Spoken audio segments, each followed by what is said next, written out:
Bienvenidos a una nueva entrega de Club Noctámbulo, el nuevo programa de RCE, la radio catalana de la cultura y el sport, en el 106.9 de la FM de Barcelona, y que también podéis ver en directo en YouTube en nuestro canal La Historia entre Bambalinas.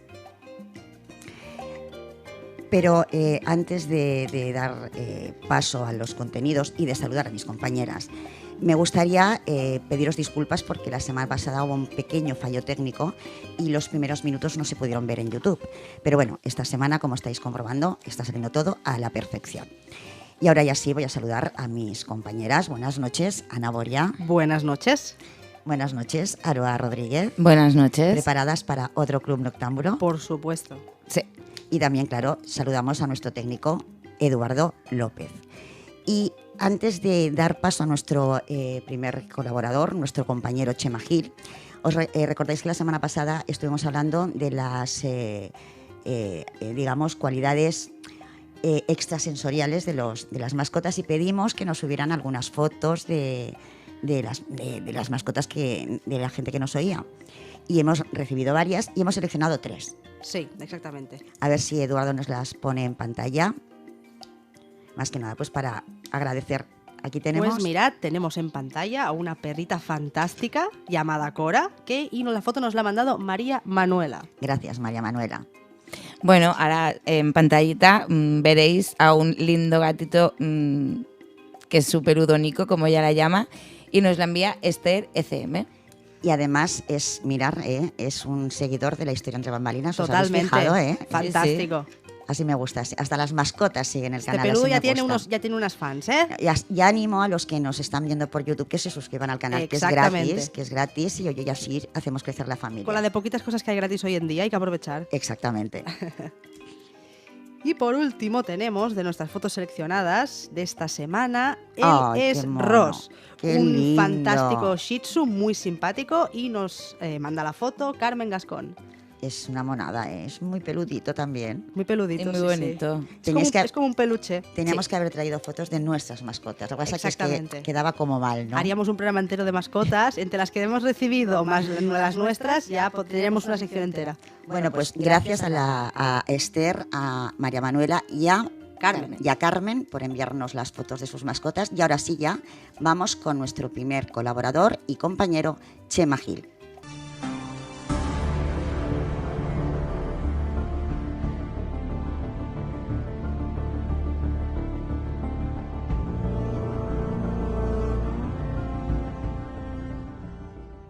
¿Lo tenemos en pantalla? Bueno, pues estamos esperando que se conecte Chema. A ver, acaba de llegar de Ginebra, que ha estado en una convención, y me imagino que estará a punto de conectarse. De todas maneras, le voy a escribir. Esto es lo que tienen los directos, ¿os dais cuenta? Pobre, lo tenemos bajo presión. Sí, de verdad. Haciéndolo que sí. Correr para que se conecte con nosotros. Eso sí que es cierto. A ver. Bueno, pues mientras tanto, si os parece, mira, pues voy a aprovechar este impasse para comentarles también una cosa a los que nos escuchan y a los que nos ven. Recordaréis que en el vídeo de presentación mencioné a Raúl Casini y a Jero Gómez que nos iban a acompañar en esta aventura radiofónica, pero finalmente ha sido imposible. ¿Por qué? Bueno, pues porque ellos también tienen los viernes y a las 10 de la noche un programa en YouTube, así que era imposible que estuvieran con nosotras y además en su canal de YouTube. Así que bueno, esperemos que a lo mejor la próxima temporada nos lo podamos combinar y nos puedan acompañar. Más que nada porque, claro, yo los anuncié la semana pasada, no salieron. Esta semana tampoco van a salir y la gente va a decir, oye, ¿qué pasa con...? ¿Qué ha pasado? ¿Se los han comido o algo? Exactamente, pobres. ¿no? Entonces, como mínimo, a aclarar el por qué no nos acompañan en Club Noctámbulo. ¿Lo tenemos ya, Chema? Pues si quieres hacemos una cosa, aprovechamos y ponemos la primera canción que está programada. Perfecto, sí. ¿Os parece? Escuchamos algo de música. Sí, le damos un poquito de margen al pobre. Exactamente, para que pueda conectarse. Os dejamos con un poquito de música mientras conectamos con Chema. Volvemos enseguida.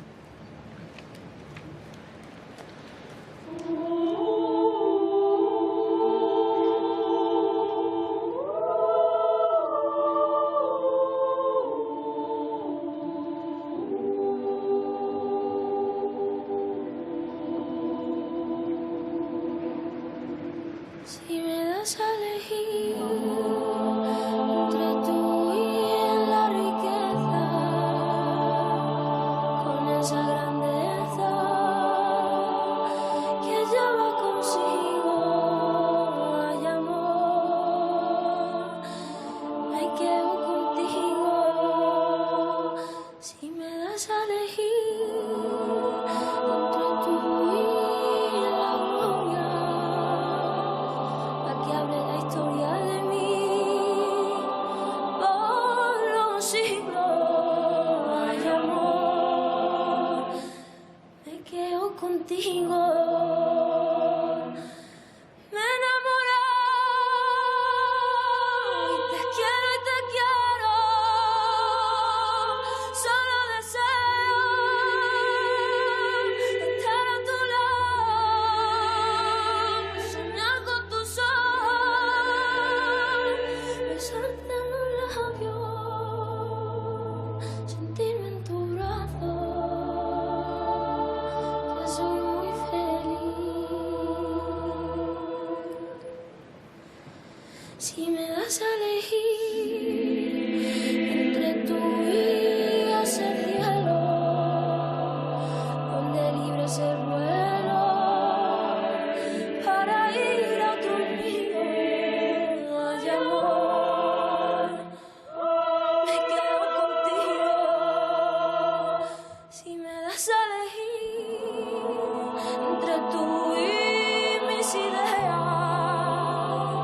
me quiero sin ella. Soy un hombre perdido. Ay, amor, me quedo contigo. Me enamoré y te quiero, solo deseo estar a tu lado, soñar con tus ojos, besarte en los labios, sentirme en tu brazo, que soy muy feliz.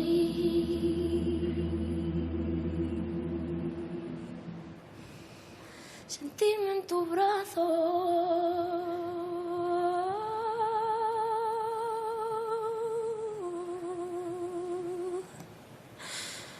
que soy muy feliz.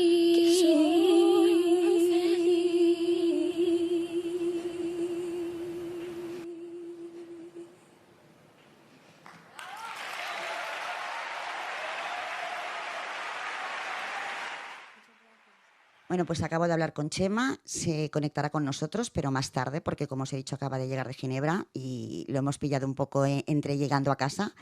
Y ahora os vamos a dejar, mientras tanto, con la sección de nuestro compañero Guillermo Bergman, para que así empecemos a aprender la primera clase de el mundo Cábala. Os dejamos con él. De iniciar una charla de Kabbalah o una charla de Torah con un chiste, con una broma. Y esta consiste hoy en lo siguiente. Personas alejadas a la Torá, a la Kabbalah, a la teología en general, preguntan a los sabios, ¿por qué los sabios suelen responder a una pregunta con otra pregunta? Y el sabio responde, ¿y por qué no? Dejando atrás este mal chiste, voy a iniciar una primera clase de Kabbalah para este programa con la primera frase que podamos conocer de los textos bíblicos. Cabe mencionar que los textos bíblicos con los que tenemos hoy día relación culturalmente suelen ser los de la Biblia cristiana común que conocemos todos y todas, el Antiguo y el Nuevo Testamento. Pues la Kabbalah tira únicamente y exclusivamente de los textos del Antiguo Testamento, lo que en hebreo se conoce como el Tanaj, los profetas, los escribas, los salmos y los 5 libros de Moisés, que son la Torá. En el principio creó Dios a los cielos y a la tierra. La negación por parte de muchísimos gremios religiosos con respecto a la Kabbalah es debido a que la tildan de brujería, de esoterismo, magia negra, omitiendo que solo la Kabbalah es capaz de proporcionar esta traducción de la primera frase de la Biblia. En el principio creó Dios a los cielos y a la tierra. La palabra Dios, que podamos conocer hoy, traducida en esa frase, en hebreo original es Elohim. Y Elohim no se traduce Dios, a no ser que se traduzca como Dios gracias a una interpretación cabalística. Con lo cual, cualquier teólogo, cualquier líder religioso que use el texto bíblico en su idioma traducido distinto al hebreo, debe reconocer que la Kabbalah es legítima. Y no solo legítima, sino que además necesaria para poder interpretar, para poder aprender y enseñar Biblia a quien se interese por esta ciencia. Y habiendo pues asentado una base indispensable para el tratamiento de los textos bíblicos, que no es otra que la de su originalidad hebrea, podemos comenzar una primera toma de contacto con la Torá, con la Biblia hebrea, el libro de los libros. En el principio creó Dios a los cielos y a la tierra. En el principio es tiempo. Creó es energía. A los cielos, espacio. Y a la tierra, materia. Tiempo, energía, espacio y materia. Factores fundamentales a día de hoy en la física clásica para determinar, para patentar la teoría de la relatividad y la del Big Bang. Y con esta primera aproximación, lo que quiero decir, a lo que vengo a referirme, es a que la Torá está más lejos de la Biblia que conocemos hoy día, impulsada por la cristiandad, pero a su vez más cerca de la ciencia actual, de la cual pensamos que está bastante lejos. Quizás sea este el motivo por el que la fe cristiana tilda a la cábala de magia negra, brujería, esoterismo y misticismo oscuro, y a su vez sea también el motivo por el que la ciencia rehúsa de usar la cábala o de reconocer su autoría, de reconocer al menos su acercamiento a la ciencia actual, porque metafóricamente la cábala se presenta como el testigo de un crimen. Y dejando de lado ahora la ironía, voy a ampliar la fórmula que se presenta en la primera frase de la Torá. En el principio, Dios creó a los cielos y a la tierra. ¿Cómo los creó o con qué los creó? ¿Debe haber algún tipo de elemento? Pues sí, el libro del Zohar, el libro de cábala más amplio y más conocido, nos enseña que Dios lo creó todo con 22 letras, culminando en el séptimo día. Y el dividendo de 22 entre 7 es nada más y nada menos que pi, 3,14 y así de forma infinita. Estas 22 letras que he mencionado son los 22 signos que componen el alefato o el alfabeto hebreo. Las ondas de radio, los ultrasonidos que hoy día se perciben desde la Tierra, los que llegan hasta nuestros satélites en el espacio, son precisamente los ecos de estas 22 letras, de estos 22 elementos con los que se ha formado el universo. De hecho, cada una de esas 22 letras hebreas tiene 3 peculiaridades. 1, su sonido. 2, su valor numérico. Y 3, su forma. Mi intención, tras el confrontamiento, tras el conflicto en esta primera charla, para todos los oyentes y todas las oyentes, no es otra que despertar la curiosidad, disipar esas dudas o disipar lo preconcebido acerca de la Biblia hebrea, que no es otra cosa que una fábula. He querido responder con esta primera toma de contacto a la pregunta que uno debe hacerse desde un inicio. ¿Por qué debería yo estudiar la Biblia si es todo inventado? Bueno, quizás te quedes a oír los siguientes programas que pueda compartir contigo y salgas de dudas al respecto. Y le encuentres una pasión a estudiar la verdadera Torá, el libro de los libros, sin tapujos, revelado y por supuesto, como ya demostrado en un primer pequeño indicio, acorde a las ciencias de nuestros tiempos. Buenas noches i buen fin de setmana. RKB, ara és RCE, la ràdio catalana de la cultura i l'esport. La ràdio catalana de la cultura i l'esport.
Pues seguimos aquí en directo en Club Noctámbulos, son las 22 y 18 minutos de la noche y como Chema no ha podido conectar a la primera hora, bueno, pues hemos hecho unos pequeños cambios y ahora entramos ya directamente con el misterio.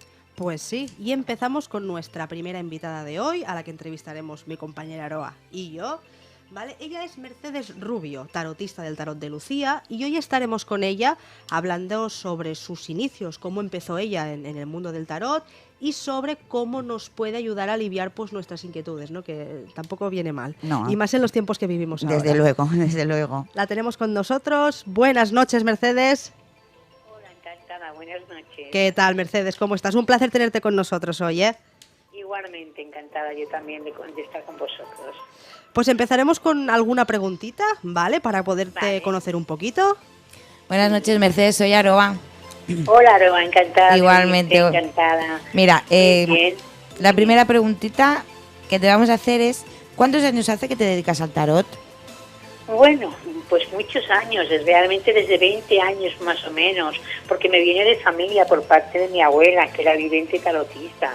Entonces, bueno, lo típico, cuando ves una cosa en la familia que es hereditaria, lo vas viendo y tú tienes intuiciones y evidencias a lo largo de tu vida que a veces te dan miedo y otras veces pues las utilizas para hacer el bien, como en este caso. El tarot es una arma, como le quieras llamar, para intuir, aconsejar y siempre, sobre todo, orientar. Nunca, nunca para influir negativamente. ¿De acuerdo? Uh-huh. Fantástico. Eso ya nos, o sea, ya sin querer ya nos ha respondido nuestra segunda pregunta, que era esa de la curiosidad de cómo entraste en el tarot. Entonces nos comentas que fue por parte de tu abuela. Sí, ha sido siempre por familia. Yo lo llevo, pues bueno, porque mi abuela lo hacía en casa, yo lo veía, tenía exactamente 8 añitos y me ponía detrás de la puerta, veía cómo ella echaba las cartas y me gustaba, pero lógicamente una abuela pues te puede orientar, pero tú más o menos vas teniendo tu vivencia. Claro. La primera vivencia que yo tuve fue a los 14 años, cuando yo me fui a una peluquería a hacerme unas mechas por primera vez, sí. Y la chica que me estaba haciendo las mechas, yo tenía todo el rato en la cabeza que la habían dejado plantada en el altar. Vaya. Y no me venía ningún otro pensamiento que ese. Entonces, cuando yo se lo dije, ¿tú te acuerdas que años atrás existía el agua del Carmen para los mareos y desmayos? Sí, sí. Pues a la mujer la tuvieron que recoger porque, claro, efectivamente la habían dejado en el altar plantada. Caray. Y era la primera evidencia que yo tenía, ¿vale? Quiero manifestar que exactamente la evidencia es un don y que no son estar 24 horas conectada a un enchufe, que eso la gente lo malinterpreta. Uh-huh. Porque muchas veces te dicen, mira, pues dime los números de la primitiva, o dime, ¿me entiendes? Entonces no, la evidencia es una cosa que te tiene que nacer, salir, como la interpretación de las cartas. Siempre tienes que dejarte aconsejar, pero la última decisión la tenemos nosotros, ¿de acuerdo? Vamos, está el derecho de equivocarnos en la vida. Claro. Las cartas te orientan un poquito en el camino, pero al fin y al cabo las decisiones las tomas tú. Efectivamente, hay gente que a lo mejor pues se obsesiona mucho y no es bueno. Todas las cosas tienen sus extremos, ¿vale? Uh-huh. Sin obsesionarte. Entonces las cartas es una orientación en un tema puntual, en una angustia que tengas. Pero yo te puedo decir, yo haría esto o yo veo esto, pero tú sí puedes decir, bueno, pues tú verás eso, pero yo sigo mis creencias y voy a hacer lo que quiera. Uh-huh. Luego, con el tiempo, tú me dices, tenías razón. Las cartas te aconsejaron bien, o tú haces lo que te dicen las cartas, o te avisan de lo que te puede pasar en un futuro presente, y eso es positivo, porque te puede sacar de muchas dudas, ¿comprendes? Uh-huh. Mercedes, ¿qué beneficios nos aporta? ¿En qué puede ayudarnos el tarot? Primero, sobre todo, en estar bien con nosotros mismos, es decir, una persona que se hace una consulta de cartas es porque tiene exactamente unas inquietudes, unas dificultades, unas dudas de algún tema en concreto. Entonces, ¿qué ocurre? Que cuando una persona llama o va a una tarotista a hacerse una consulta de tarot, lo que te aporta realmente es una paz, ¿vale? Porque es un equilibrio emocional, una paz, y te tiene que dar como una seguridad, ¿vale? Es muy bonito que, por ejemplo, cuando tiran las cartas, que te digan todo positivo, pero a veces realmente la buena tarotista, la buena vidente, si te va a decir algo malo, te lo pregunta. Te pregunta, ¿te puedo decir lo bueno y lo malo? Sí, adelante. O no me digas cosas malas. Entonces te las reservas. Pero entonces ya no es una consulta clara. Es decir, simplemente vas a saber lo que tú quieres saber. Exacto. Lo malo no lo quiero saber. Entonces yo siempre aconsejo que la persona que viene a mi consulta venga con la predisposición de encontrarse oír lo bueno y exacto. lo malo que le puede salir, ¿comprendes? Hombre, también le puede ayudar a tomar diferentes decisiones. O sea, creo que al final es bueno saber tanto lo bueno como lo malo, porque a la hora de poder encaminar tu vida... Exacto. Es una facilidad, o sea, yo creo que es bueno. O sea, al final, incluso, siempre digo que entre las relaciones, incluso de amistad y demás, siempre considero que tiene que haber esa parte de decirte cosas buenas y malas. Totalmente. Entonces, claro, y no solamente decirte el presente, del que tú preguntes, de que es bueno, que me va a pasar, no, y te tienen que decir cosas del pasado que te puedan realmente decir, oye, pues esta persona, ¿cómo sabe mi pasado? Exacto. Y cosas del futuro que luego al cabo de un tiempo tú le llamas a la tarotista y dices, oye, ¿te acuerdas? Soy tal y oye, me dijiste pues que iba a pasar esto, me dijiste que pasa y que han ocurrido. Eso es lo bueno que tiene la vivencia y el tarot. Y el tarot indica una orientación a tomar unas decisiones de las preguntas o dudas que tenemos. Y la vivencia acompaña a ver más allá de lo que uno no pregunta en una consulta. Exacto. Exacto. Bueno, también tiene que ser bonito para ti, ¿no? Que personas a las que hace un tiempo atendiste, que te llamen y te digan, oye, pues mira, pues la verdad es que tenías razón. Me has ayudado, me has ayudado. Sí, a mí es una satisfacción personal. Exactamente. Realmente, cuando a mí me viene y me dice, oye, mira, ¿te acuerdas de mí? Yo, claro, pasa mucha gente en la consulta y digo, pues sí, pero refréscame la memoria. Pues mira, me te consulté eso, me dijiste aparte cosas que yo no te pregunté y esas cosas que me dijiste aparte, pues aceptaste. Mira, a mí me ocurrió, por ejemplo, que, no es por decirlo, te estoy hablando de hace unos 10 años, yo soñé un número en el sorteo del niño y lo busqué, llamé a Madrid y lo busqué. Y me dijeron que exactamente había solamente lo que era 10 décimos en una administración de Ripoll. Yo llamé a Ripoll porque ese número estaba muy repartido en toda España. Claro. Y nada más sabía que 10 décimos. Llamé allí y cuando llamé me dice, mira, ahora mismo se acaban de llamar el último número de este. ¿No te queda ninguno? No. Yo le dije, pues ponte guapa porque mañana vas a salir en la televisión. Y efectivamente, salió el número. Wow, entonces, pero... ¿Qué ocurre? Que esa persona me llamaba y me decía, oye, que la gente me pide tu teléfono. Y le dije, no, porque ¿sabes qué pasa? Que esa evidencia la tienes, pero yo no, como te he dicho bien antes, no estoy conectada a las 24 horas para decirte la bonroto, la primitiva, no, la evidencia son... Te vienen. Te vienen, y entonces te vienen que mezclado con las cartas, las dos cosas mezcladas, hacen que realmente tú puedas ver más allá del futuro y que las cartas te lo confirmen lo que te dice tu evidencia.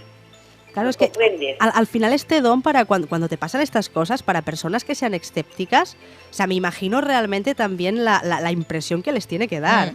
O sea, no sé si alguna vez te has encontrado con alguien escéptico que al final ha alucinado, ¿no?, con tu don.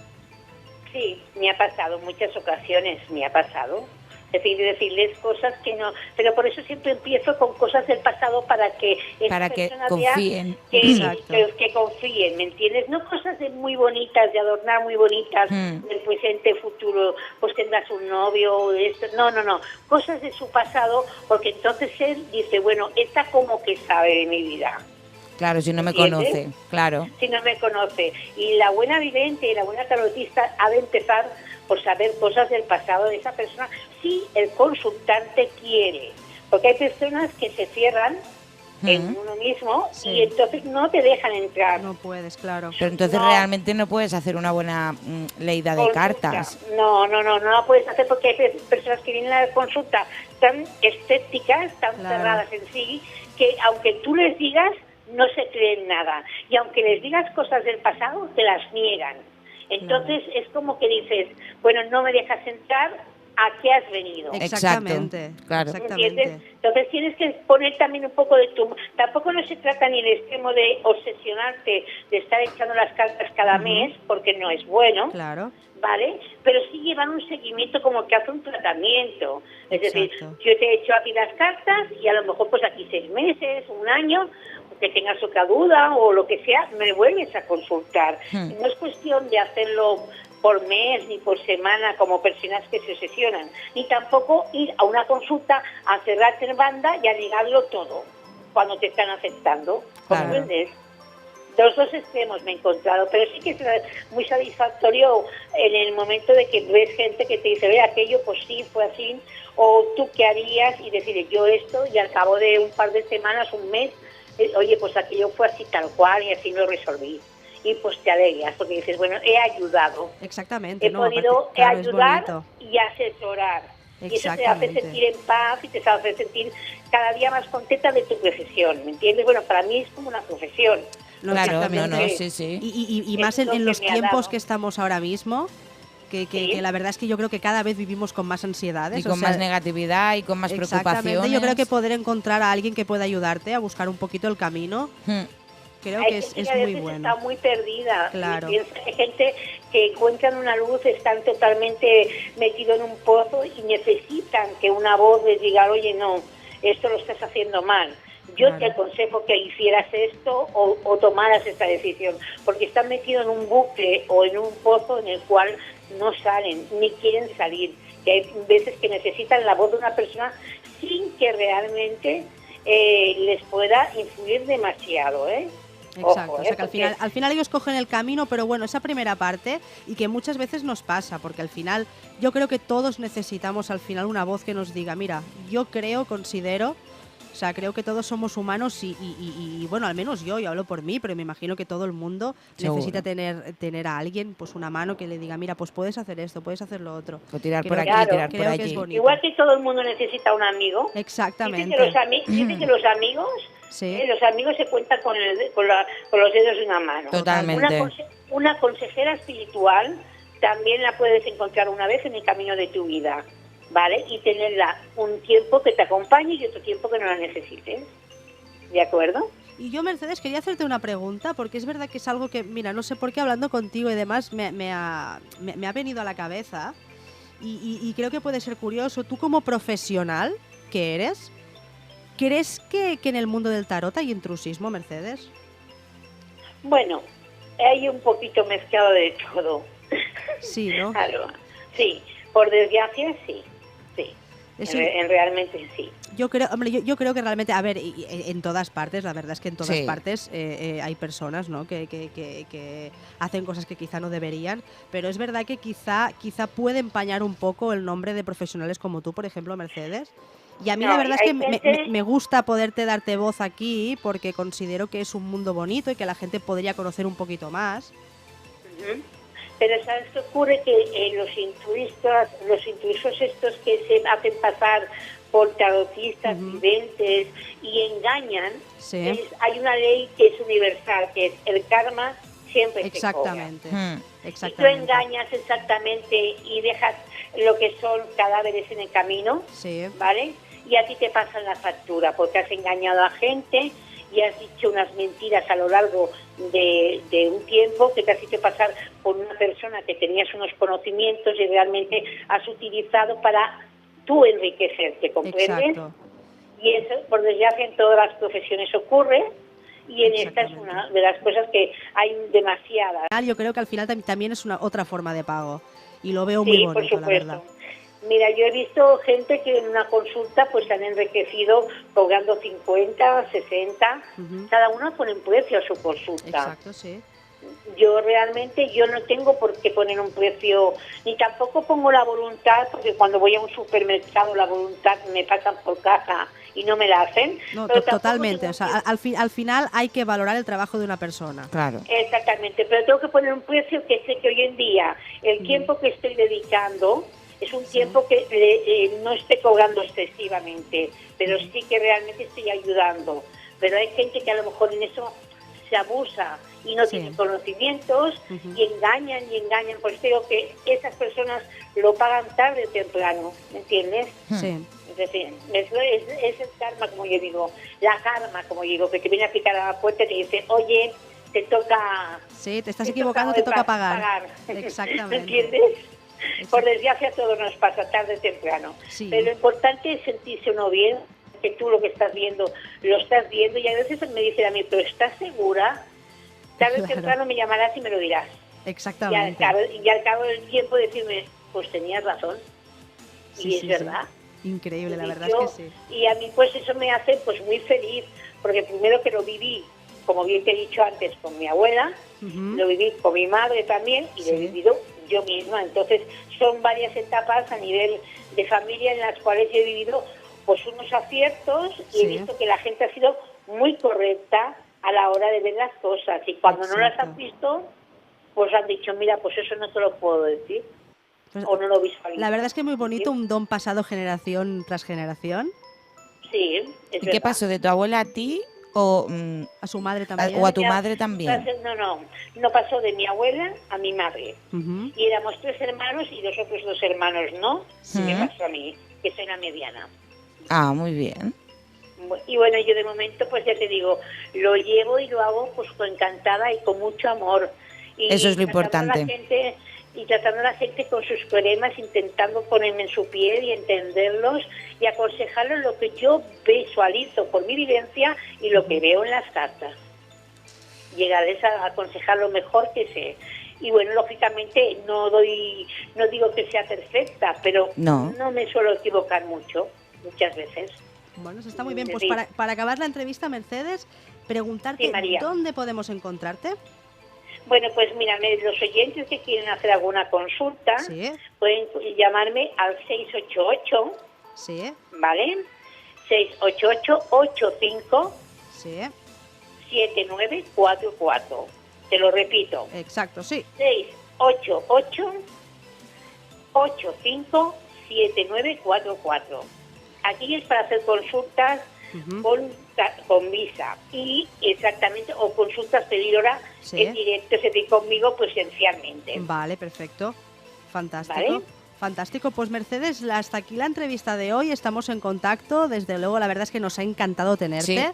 Porque la verdad es que después de lo que hemos comentado un poquito en referencia al intrusismo y todo, creo que eres una gran profesional.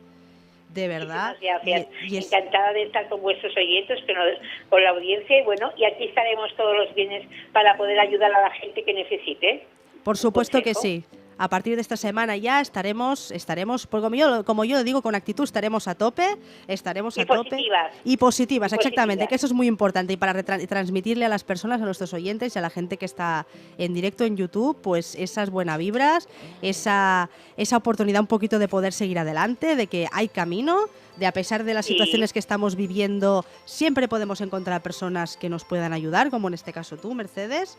Y nada, nos despedimos y nos vemos la semana que viene, Mercedes. Encantada de estar con vosotros, y ya sabéis, para poder consultar conmigo al 688 85 79 44, yo encantada, estoy yo sola en la consulta, podrán abrir un camino de soluciones y de paz.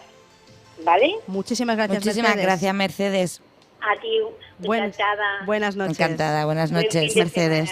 Dios. Bueno,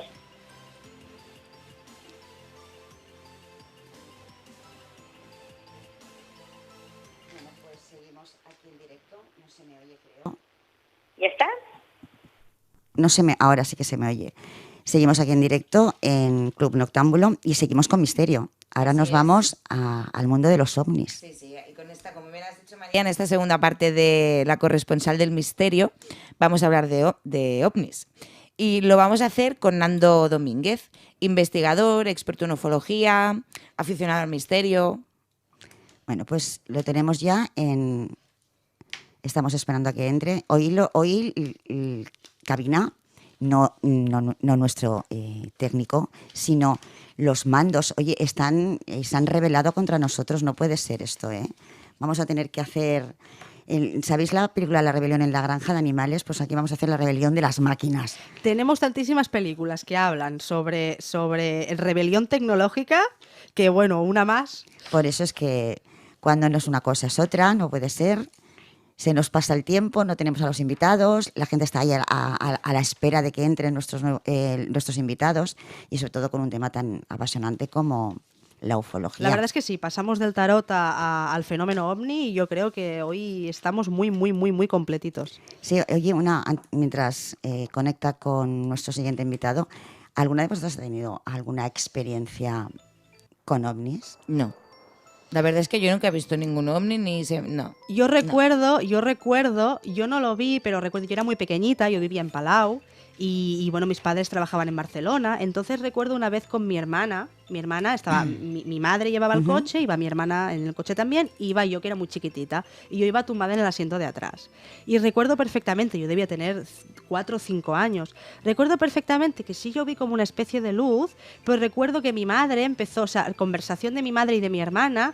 ¿Qué es eso? ¿Qué es eso? Mi hermana, mamá, es que no es un avión, no deja la estela de un avión, no tiene la forma. No es un avión. No, es verdad, o sea, suena como atópico, pero es verdad que recuerdo esa conversación y recuerdo también el escuchar a mi hermana decir, ay, mamá ya no está. El ovni se había ido. Entonces sí que es verdad que y yo estaba como medio traspuesta porque volvíamos de noche y era muy pequeñita y sí que recuerdo esa conversación y no me digáis por qué, porque a veces hay cosas de cuando somos pequeñitos que no recordamos y eso como que lo tengo en mente, quizá al ser un fenómeno extraño y mi hermana también nerviosa diciendo, ay, sobre todo recuerdo el mamá ya no está.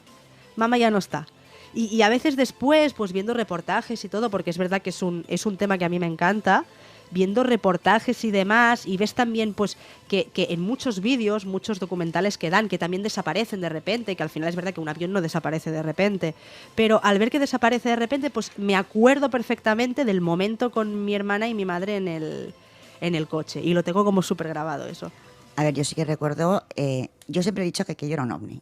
A mí me pasó una vez viviendo en Madrid, íbamos para Toledo, y en la carretera de Madrid a Toledo, yo iba de copiloto y me acuerdo que la amiga con la que iba me dijo, María, eso que hay en el cielo no parece un avión. Es que eran unas luces fijas, pero que de golpe y porrazo hicieron como un movimiento en L, súper rápido, que eso no lo hace ni un helicóptero, ni un avión, ni nada que se le parezca. Y durante mucho rato estuvo sobre nosotras, a una distancia importante, iba a nuestra misma velocidad. Y entonces llega un momento que vuelvo a asomarme, yo me tiré todo ese rato con medio cuerpo por fuera de la ventanilla, era verano también. Y bueno, pues ocurre que en uno de los momentos que salgo ya no está. Entonces yo estoy convencida que aquello, no sé si fue un ovni, pero desde luego no fue ni un avión, ni un helicóptero, ni nada nosotros conozcamos. Si fuera en esta época te diría que podría haber sido perfectamente un dron, pero claro, hablando de tiempo atrás, aún no existían los drones. Bueno, y depende de los movimientos también, ¿eh? Claro. Es que sí, es complicado, y de la luz también que desprenda, y no sé. Hay mucho... Pero ¿creéis que como como salen las películas, que vienen y se llevan a gente? Hombre, están las abducciones, ¿eh? Sí. Cuidado. Que además, en La corresponsal del misterio, en la temporada pasada, hablas de estas abducciones. Sí, totalmente. Y hay algunas que son muy famosas. ¿Tenemos ya a Nando con nosotros? A ver, realmente sería absurdo pensar que estamos solos. Es que vamos. No, a ver, yo no digo que estemos solos. Y que además seamos los más inteligentes. No, es un grave problema, ¿eh? Mira, eso realmente ya te digo yo que no. No conozco todavía a nadie de otro planeta, pero te puedo asegurar que no creo que seamos los más inteligentes. Me sabe mal, por la humanidad, pero no sé. Por eso te estoy diciendo. No sé si tenemos ya a Nando en directo. ¿Sí? Vale, pues ya tenemos a nuestro invitado aquí. Por fin. Buenas noches, Nando, y bienvenido a Club Noctámbulo. Hola, muy buenas noches. Un saludo para todos desde Zamora.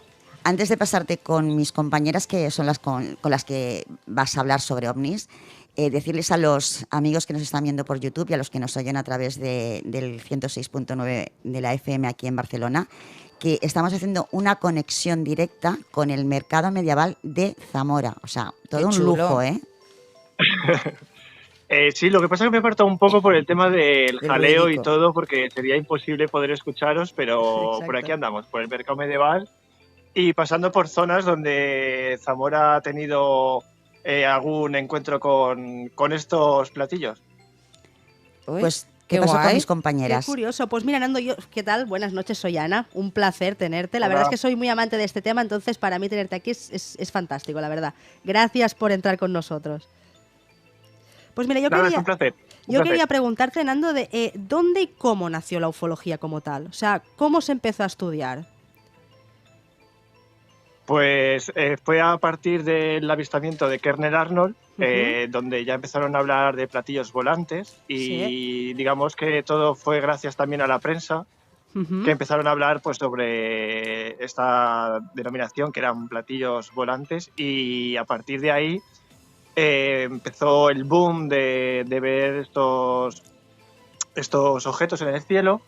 Y luego también todo también cogió más fuerza con el caso famoso de Roswell, que cuando se estrelló un platillo con humanoides y con todo eso, también salió en la prensa y bueno, pues a partir de ahí nació muchísimas conspiraciones.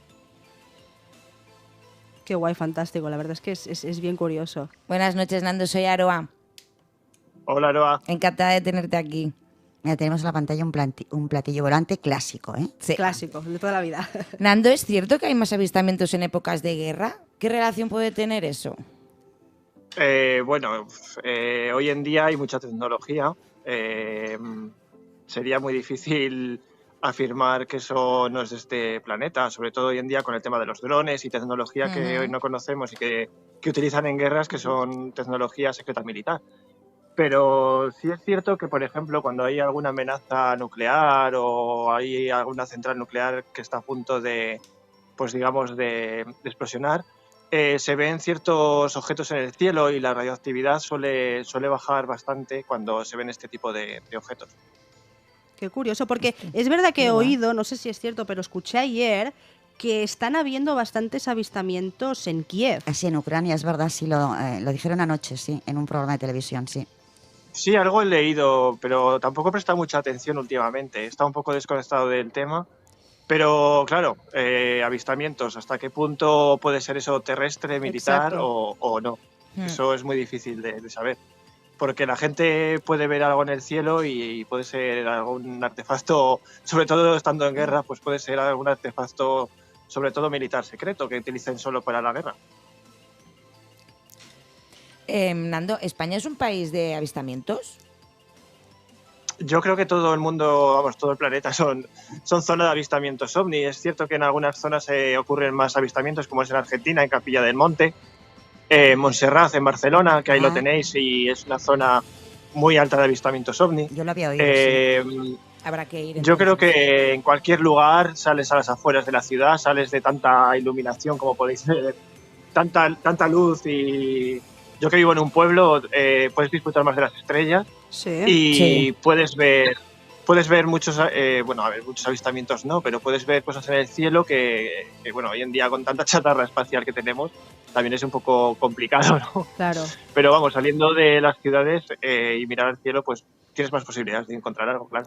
Exacto, entonces podemos decir que puntos geográficos quizá en España concretos como tal, tendríamos quizá Montserrat, pero que sí que podríamos, ¿no? ¿O hay alguna otra parte, aparte de Montserrat, aquí en España, donde podamos considerar que quizás sí que se han visto más avistamientos? Os voy a hablar de Sanabria, zona de Zamora. Sí. Según la prensa, hablo de la prensa, ocurrían en verano 50 avistamientos. Era una zona alta en avistamientos ovni, eso dicen. Yo hoy en día pues me cuesta un poco creerlo. Yo creo que cualquier zona puede ser alta. Puede ser la buena, cuestión claro. es mirar al cielo y poder ver algo, claro. Exacto, sí. Y saber catalogar de qué se trata, claro. Sí, porque al final me imagino que es un mundo, ¿no? También el tipo de avistamientos, el tipo de naves quizá que se puedan ver, el tipo de objetos. Pues han ido evolucionando muchísimo. Si estamos hablando de los años 50, se veía el típico platillo, luego se han visto esferas. Yo, por ejemplo, he visto una esfera.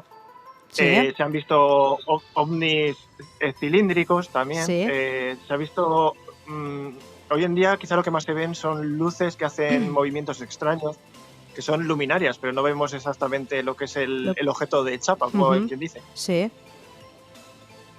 Y Nando, una cosa, ¿cómo te surgió el empezar a, no sé, a buscar cosas de ovnis e interesarte en esto? Pues, a ver, ya a mí desde muy pequeño siempre me ha gustado el tema, siempre ha sido un tema que me ha llamado mucho la atención. Y iba de la mano de mi abuela por el pueblo y era un verano, hacía muy bueno, recuerdo, por la noche. Yo era un crío, no sé exactamente los años que tendría, quizás 7 o por ahí más o menos. Y empecé a ver en el cielo algo extraño, pero que luego resultó que fueron un rayo láser de una discoteca de Toro. Pero digamos que eso pues me hizo soñar, ¿no? Me hizo mirar al cielo, es que además me acuerdo perfectamente. Y decir, ostras, ¿qué es eso, no? Pero luego, bueno, pasando los años, el tema quedó ahí y un día comiendo, mi madre trabajaba en una residencia en el pueblo y a la hora de comer ella dijo que había visto un ovni. Yo me reí en ese momento, porque claro, era un tema muy ridiculizado por algunos medios de comunicación, películas, series, dibujos. Era el típico... tema que lleva la burla, ¿no?, de la gente. Sí. Y claro, mi madre lo contó, vio una esfera en la torre del reloj que era como anaranjada, como de fuego, como una especie de rayos alrededor de la esfera. Y casualmente yo le dije que si lo volvía a ver, que me llamase y me avisase, me despertase, ¿sabes? Yo recuerdo eso, pero no creo que no había móviles. Claro. Así que tengo ahí una pequeña laguna de cómo me iba a despertar, claro, cómo me iba a llamar cuando ella lo volviese a ver. Pero pasó una semana, ellas en el puesto de empleo donde ella se encontraba, se asomó a la ventana a fumar un cigarro y volvió a ver esa luminaria. Y digamos que a partir de ahí pues ya empecé un poco a llamarme más la atención el tema. Compraba revistas Año Cero, revista Enigmas y bueno, hasta que tuve... ¿cómo se llamaba esto de satélite? No me acuerdo ahora, esta televisión por satélite. Sí. Y ahí empezaban a echar pues documentales de ovnis. Claro. Eso era otro mundo, no tenía internet en ese momento. Claro. No. Pues Nando, si te parece, podemos seguir en contacto y otro día, con un poquito más de tiempo, nos cuentas a ver si has vivido algunos... volvemos a contactar contigo y nos cuentas con más tiempo, con más tranquilidad, todo, pues, por ejemplo, de los museos ovnis, o por ejemplo la afirmación que JJ Benítez siempre hace, diciendo que la Biblia es el libro más completo sobre ufología. Entonces me gustaría que esas dos cosas... Además he leído el libro de JJ Benítez, Los astronautas de Yahvé, que... la saga Caballo de Troya. Caballo de Troya no lo tengo algún libro, pero no me he animado a leerlo. Pues te lo recomiendo, de verdad que sí. Pues si te parece, seguimos en contacto y de aquí unas semanas volvemos a hablar, ¿te parece? Vale, perfecto. Oye, pues nada, muchas gracias. A vosotros y sigue disfrutando de la fiesta medieval de Zamora. Gracias, hasta luego. Hasta luego. Buenas noches. Buenas noches, Nando.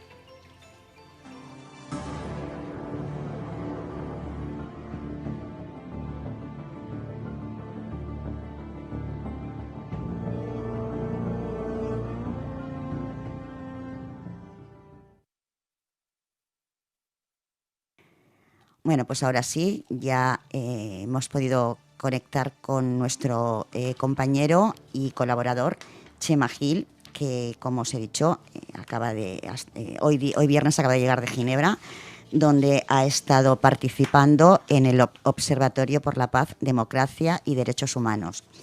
Chema Gil es director de Estudios de Seguridad Humana del Instituto Universae y ya lo tenemos en pantalla. Sí, ya lo tenemos en pantalla. Hola, buenas noches, Chema. Buenas noches. Por fin. Aquí Ana... No. No, además, esta mañana cuando hemos estado hablando por WhatsApp te lo he dicho, si ves que no llegas, pues oye, empezamos más tarde y no pasa nada, ¿eh? Bueno, oye, pues lo importante es que estés. Ahí está. Pues bienvenido al Club Noctámbulo y bienvenido otra vez a España. ¿El viaje bien? Muy bien, todo ha sido un viaje de 4 días muy intensos de trabajo, allí paralelo a la 51 sesión de la Comisión de Derechos Humanos de Naciones Unidas. Hemos estado revisando toda la cuestión del terrorismo yihadista en el área del Sáhel y del Sáhara, con interesantísimos expertos desde Israel, Emiratos, en fin, ha sido impresionante. Y bueno, hemos aportado nuestro pequeñito grano de arena y creo que lo hemos hecho con dignidad, desde luego. Del terrorismo yihadista tenemos que hablar, porque tú eres un experto en terrorismo yihadista, pero ahora, si te parece, la actualidad manda. Y bueno, la noticia evidentemente es Rusia y Vladimir Putin, su zar, como le llaman muchos, es el nuevo zar de Rusia, ¿no? A ver, hace unos días, bueno, pues lanzó una amenaza clara, donde, bueno, dijo claramente que utilizará todos los medios al alcance, incluido el nuclear, para defender su país. Y además dejó bien claro que no estaba fanfarroneando y que no era un farol. Bueno, pues posteriormente ordena una movilización parcial en Rusia, una medida que afectará a unos 300.000 reservistas con experiencia militar. Y ya para rematarlo todo, bueno, pues hoy han empezado unos referéndums en algunas zonas ocupadas que terminan el próximo día 27 y ya se monta la de Dios en Rusia, con manifestaciones en las calles, detenciones de más de 1.500 personas. Muchos de los detenidos de comisaría van directos al frente porque allí les dan una carta de reclutamiento forzoso, pero es que además están reclutando en paradas de metro, a mendigos, en las cárceles. Y también, por lo que he oído hoy, están yendo a zonas de minoría étnica reclutando por la fuerza. Qué barbaridad. Y luego escuchas que escuchas a expertos, me estoy refiriendo al coronel Baños, anoche lo decía en Horizonte, que realmente estamos en un momento muy preocupante. Y yo te pregunto, después de 7 meses de guerra, que no llevamos 2 días, sino 7 meses, que esto parecía que iba a ser una guerra relámpago, ¿estamos ahora más cerca de un conflicto mundial nuclear que al principio? ¿Tenemos que preocuparnos, Chema? Bueno, cuando alguien como Putin, que es un autócrata y que dirige una potencia nuclear, amenaza, desde luego hay que preocuparse. Pero también hay que poner todas las cosas en su justa dimensión. Estamos ante una guerra que puede tener una escalada, eso no se puede negar, una escalada nuclear, pero yo creo que no encuentro los motivos suficientes para que Rusia pueda utilizar armas nucleares estratégicas, aunque sí tácticas. Luego, respecto de la información que estabais citando, es verdad que oficialmente Shoigu, el ministro de Defensa, habló de una movilización parcial de 300.000 personas, pero lo que estamos sabiendo a través de Pixar, dentro de las dificultades que se mueve todo lo que es la información en relación con Rusia, es que la movilización podría alcanzar a 1.200.000 personas. Tener en cuenta que estamos hablando de algo muy, muy importante. Sí. Y yo creo que es una movilización que el ejército ruso no puede asumir. Quiero decir que una cosa es que muevas 300.000 reservistas, es decir, gente que ha tenido que ver con el ejército recientemente o que están relacionadas con la formación militar y que tras un reciclaje de muy poco tiempo los puedes poner en combate. Pero cuando tú vas cogiendo mendigos, te metes en en cualquier sitio y vas deteniendo gente, y conforme los detienes porque han protestado, les das una hoja de alistamiento, es decir, gente que no ha cogido un arma en su vida. Formar soldados para el combate, no soldados para integrar estructuras militares en tiempos de paz, sino formar soldados para el combate.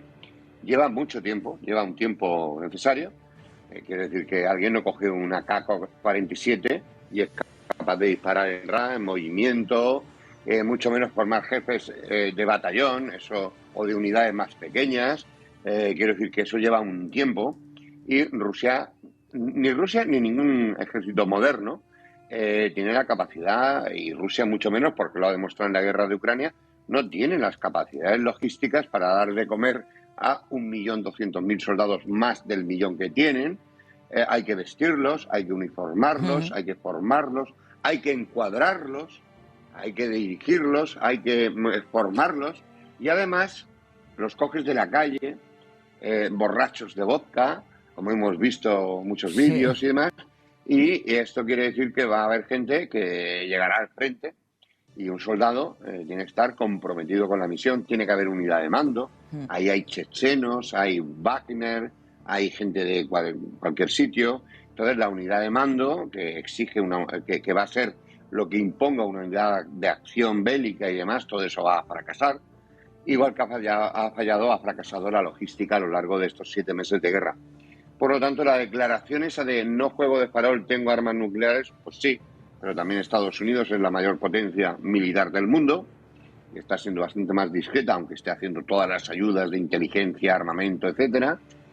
Francia es una potencia con armamento nuclear, Reino Unido es una potencia con armamento nuclear, y retar al mundo a un enfrentamiento nuclear, eso es un MAD, que se llama la doctrina MAD, MAD, que es la mutua destrucción asegurada. Por lo tanto, yo creo que armamento nuclear estratégico no utilizará, pero no podemos descartar que Putin sabe que si pierde esta guerra no la pierde Rusia, la pierde él personalmente, pues Putin no podemos descartar que utilice, por ejemplo, armamento nuclear táctico. Sí, luego te comentaré eso porque además lo escuché así, buscando ayer información, escuché hablar de las armas nucleares tácticas a tu buen amigo Manuel Gazapo, al que yo admiro muchísimo, ya lo sabes, porque además es que es un hombre, bueno, que lo escuchas y da gusto cuando habla. Pero, ¿qué va a ocurrir en Rusia con toda esta gente que se está yendo? Porque es que está habiendo un éxodo brutal, Es un algo éxodo masivo. Sí, normal, exactamente, como decía la compañera, es normal. Es decir, se está produciendo una diáspora. El pueblo ruso no se ve concernido por la guerra de Ucrania como si fuera un ataque, por más que hayan evitado la información internacional, cosa que hoy es muy difícil porque al final la información llega, y Putin ha aparecido diciendo Occidente, las fuerzas occidentales han movido una guerra, nosotros estamos defendiendo. Ya nadie se cree eso. Y en Rusia, pues la gente joven, los universitarios, la gente que está trabajando, imagínate. El otro día, ayer concretamente en Ginebra, hablábamos de un caso muy concreto de personas conocidas que en la movilización resulta que estaba movilizado el padre, el hijo y un nieto. Madre de Dios. Que además gestionaban una carpintería. ¿Y qué va a pasar con esa empresa?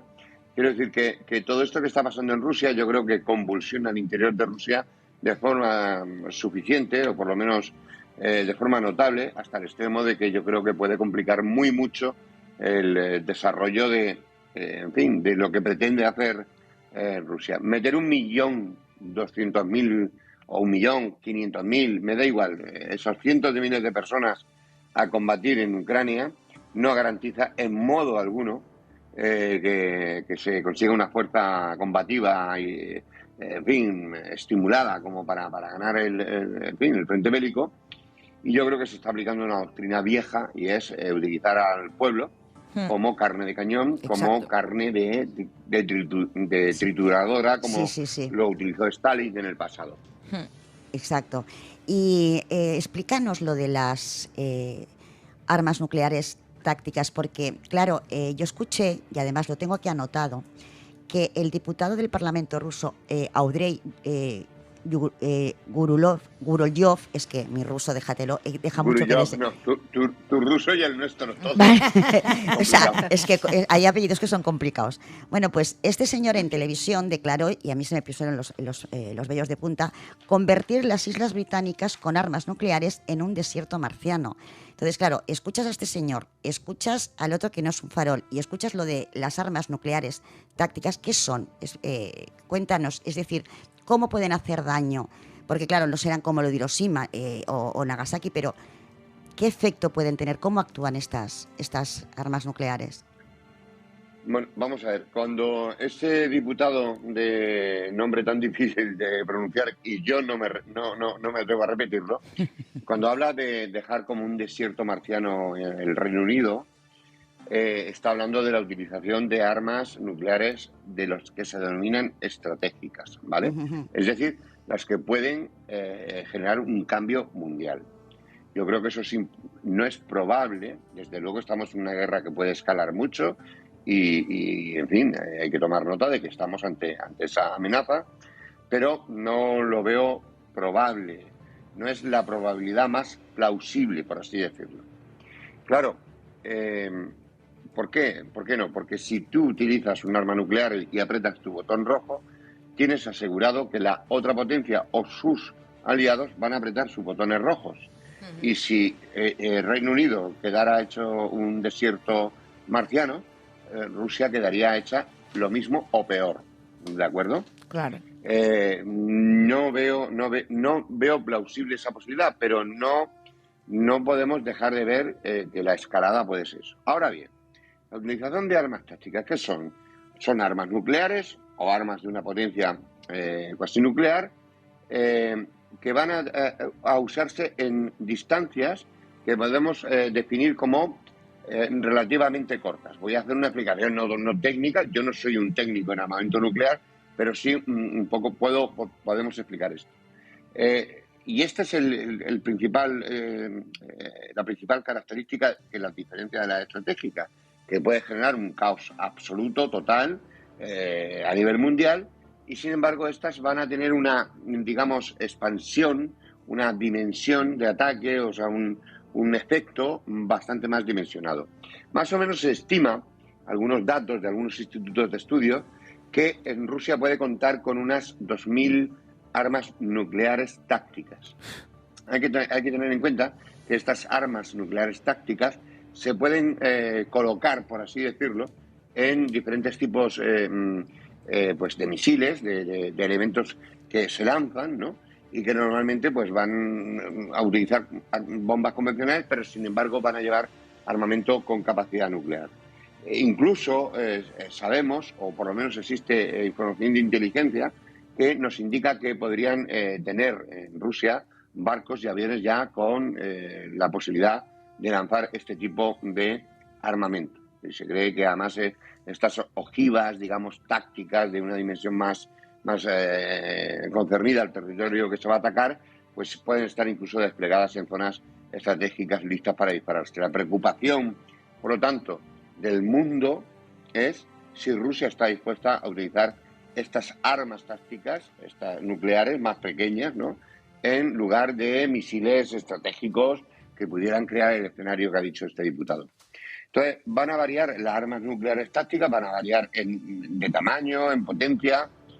Se estima aproximadamente, yo he seguido, hay analistas españoles que son muy buenos, como Guillermo Pulido y demás, pero también hay otras doctrinas, hay más publicaciones a nivel internacional. Se estima que el arma táctica nuclear más pequeña que dispone Rusia o que puede utilizar Rusia puede ser de 1 kilotón. Cuando la gente oiga 1 kilotón, dirá, ¿esto qué es? Pues digamos que es la equivalencia que se produce entre la utilización de 1.000 toneladas de nitroglicerina, de TNT. Y las armas tácticas más grandes podrían llegar a los 100 kilotones aproximadamente. Por lo tanto, los efectos dependerían de lo que es la dimensión de la ojiva y, en fin, el entorno local en donde se produzca. Ponnos un ejemplo. Ponnos un ejemplo. Por ejemplo, sí, si cayera en una ciudad de España, ¿qué ocurre, por ejemplo, ¿no?, que es en nuestro territorio? Yo que sé, Madrid, Barcelona, ¿qué daño podría hacer? Mira, hemos hablado de que las armas tácticas más pequeñas, estamos hablando de 1 kilotón, más o menos, ¿no?, el equivalente a 1.000 toneladas de TNT, y la más grande es 100 kilotones. Para que la gente vea históricamente un ejemplo claro, más que referirnos a una ciudad española y demás, vamos a ver algo real que ha ocurrido en la historia. La bomba con la que se acabó con la vida inmediatamente de 146.000 personas, es decir, la que se lanzó en Hiroshima, en Japón, durante la Segunda Guerra Mundial, la entidad, o sea, la dimensión en kilotones son 15 kilotones. 15 kilotones. Por lo tanto, pues una bomba de 15 kilotones produciría la muerte de unas 150.000 personas. Se cree, o se estima más o menos, porque hay que reconocer que estas informaciones, contrastarlas, en fin, es muy complicado, pero más o menos se estima que las armas estratégicas más grandes que pueda disponer Rusia pueden llegar a tener 800 kilotones. Por lo tanto, estamos hablando de un arma con una capacidad destructiva dimensionada a un área concreta, pero con un altísimo poder destructivo. Estas armas no son armas como los HIMARS que estamos viendo, como los misiles que se están lanzando, como los C-90 que utilizan, que son españoles y que en Ucrania han dado un gran resultado para acabar con los carros de combate. Por lo tanto, estamos ante la incertidumbre de armas estratégicas nucleares. Creo que no, porque eso cambiaría la faz del mundo. Pero sí podríamos estar ante la utilización de armas nucleares tácticas. Pero si eso ocurriera, Rusia tiene que saber que enfrentaría ni más ni menos que a la comunidad internacional. China, en el encuentro de Samarcanda reciente, e India se han puesto de lado, que eran sus aliados. Y además China Turquía, opta por un diálogo un alto al fuego y un diálogo. Claro, porque además China tiene una estrategia a 50 años vista. Hay que tener en cuenta que los chinos pueden trabajar con eso porque es una dictadura y por lo tanto ellos trabajan con la perspectiva a 50 años vista. Ellos quieren ser el poder hegemónico en unos 20, 30, 40 años, eso es lo que pretenden. Y es la mayor fábrica del mundo, y la mayor fábrica del mundo lo que necesita es vender. Y Rusia está poniendo palos en la rueda de la economía mundial tan severos que puede ser que termine fastidiando a China. Y China puede ser el gran ganador de todo esto. ¿Por qué? Porque al final Europa no va a comprar gas, no va a comprar petróleo a Rusia. Eso conformaba como en torno a un 30% del PIB de Rusia. Rusia ya está sintiendo en sus carnes propias las sanciones económicas, la ruptura del comercio con Europa. Y China lo que quiere es que el mundo siga comprando a lo que es China, que es la gran fábrica del mundo. Y China es la que se está beneficiando de esto, porque le está comprando toda la energía a Rusia y además ella está poniendo el precio. Por lo tanto, yo creo que aquí hay un gran ganador silencioso, que es China, es ese actor casi mudo, pero que mueve sus hilos de la forma que lo está moviendo. Y luego, por supuesto, Estados Unidos está queriendo no perder el protagonismo como el único hegemón que existe hoy a nivel mundial. A pesar de que tienen un presidente que de verdad yo creo que se le deberían hacer mirar, porque las últimas imágenes que tenemos de él, yo no sé si es que está perdido o necesita retirarse, porque creo que tiene un serio problema de salud mental. Es que no lo sé. Tiene un comportamiento muy errático, o sea, está que no sabe muy bien, saluda al aire, impresiona, ¿no? Porque no deja de ser un anciano, por mucho que no haya sido un angelito, ¿no? Sí, bueno, es una persona que se ha destacado a lo largo, Joe Biden, a lo largo de su vida política, que es muy, muy, muy dilatada. Él mismo, además, se reconoce como un gran metedor de pata a la hora de hablar, es capaz de decir lo primero que piensa y demás. Es verdad que hemos visto un presidente de Estados Unidos en algunos momentos un poco desconcertantes. Es una persona muy mayor y además es una persona que en su plano personal, en su historia personal, ha habido situaciones verdaderamente dramáticas. Murió su esposa, murieron sus hijos en un accidente. Otro de los hijos, que era brillante, un brillante fiscal maravilloso, extraordinario, en fin, con una potencialidad extraordinaria, murió de un cáncer en la cabeza. Sí, el otro hijo le ha salido un bandarra. El otro hijo es el que sale con pistolas, con prostitutas, con alcohol, etcétera y tal. Por lo tanto, es alguien que personalmente ha pasado... Él vive con mucho dolor todavía, yo creo, todo lo de su hijo, el que era fiscal. Y esta situación del otro hijo pues tampoco le ayuda. Es una persona mayor, es una persona muy mayor. Necesita estar permanentemente ser apuntado. Entonces, yo lo que me pregunto es qué está pasando con Kamala Harris. Sí, que no se la oye, y eso es más peligroso aún, ¿eh? Ni se la oye, ni se la ve a nivel internacional. Entonces, pues si ya sabéis que hay algunas situaciones que están previstas en la ley del presidente de Estados Unidos, si Joe Biden tuviera que dejarlo por incapacidad personal y demás, Kamala Harris sería su sustituta inmediatamente, pues ahí no hay pérdida de poder, no hay vacío de poder en ningún momento, y ya veríamos. Pero en realidad yo estoy preguntándome, yo creía que Kamala Harris en realidad era la vicepresidenta diseñada para sustituir y ser la candidata a presidenta, pero está perdida en un momento en el que el mundo necesita mucha claridad respecto de las voces que llegan de Estados Unidos. Por más que, aunque veamos a un Joe Biden un poco perdido a veces, desconcertante, sin embargo la política exterior de Estados Unidos está incluso por encima de los presidentes como personas. Y ahora ya en 5 minutos me gustaría que habláramos, si te parece, de lo que ha ocurrido en Irán. Es alucinante lo que está ocurriendo. Primero ha sido una tragedia, que una chiquita de 22 años, por llevar el velo, que se le veía un poquito el pelo, entre en comisaría por su pie, salga en una camilla y muere, esté en coma días y luego muera, es porque le dieron una paliza de órdago, está clarísimo. Pero lo sorprendente ha sido lo que ha ocurrido después, es decir, cómo la gente...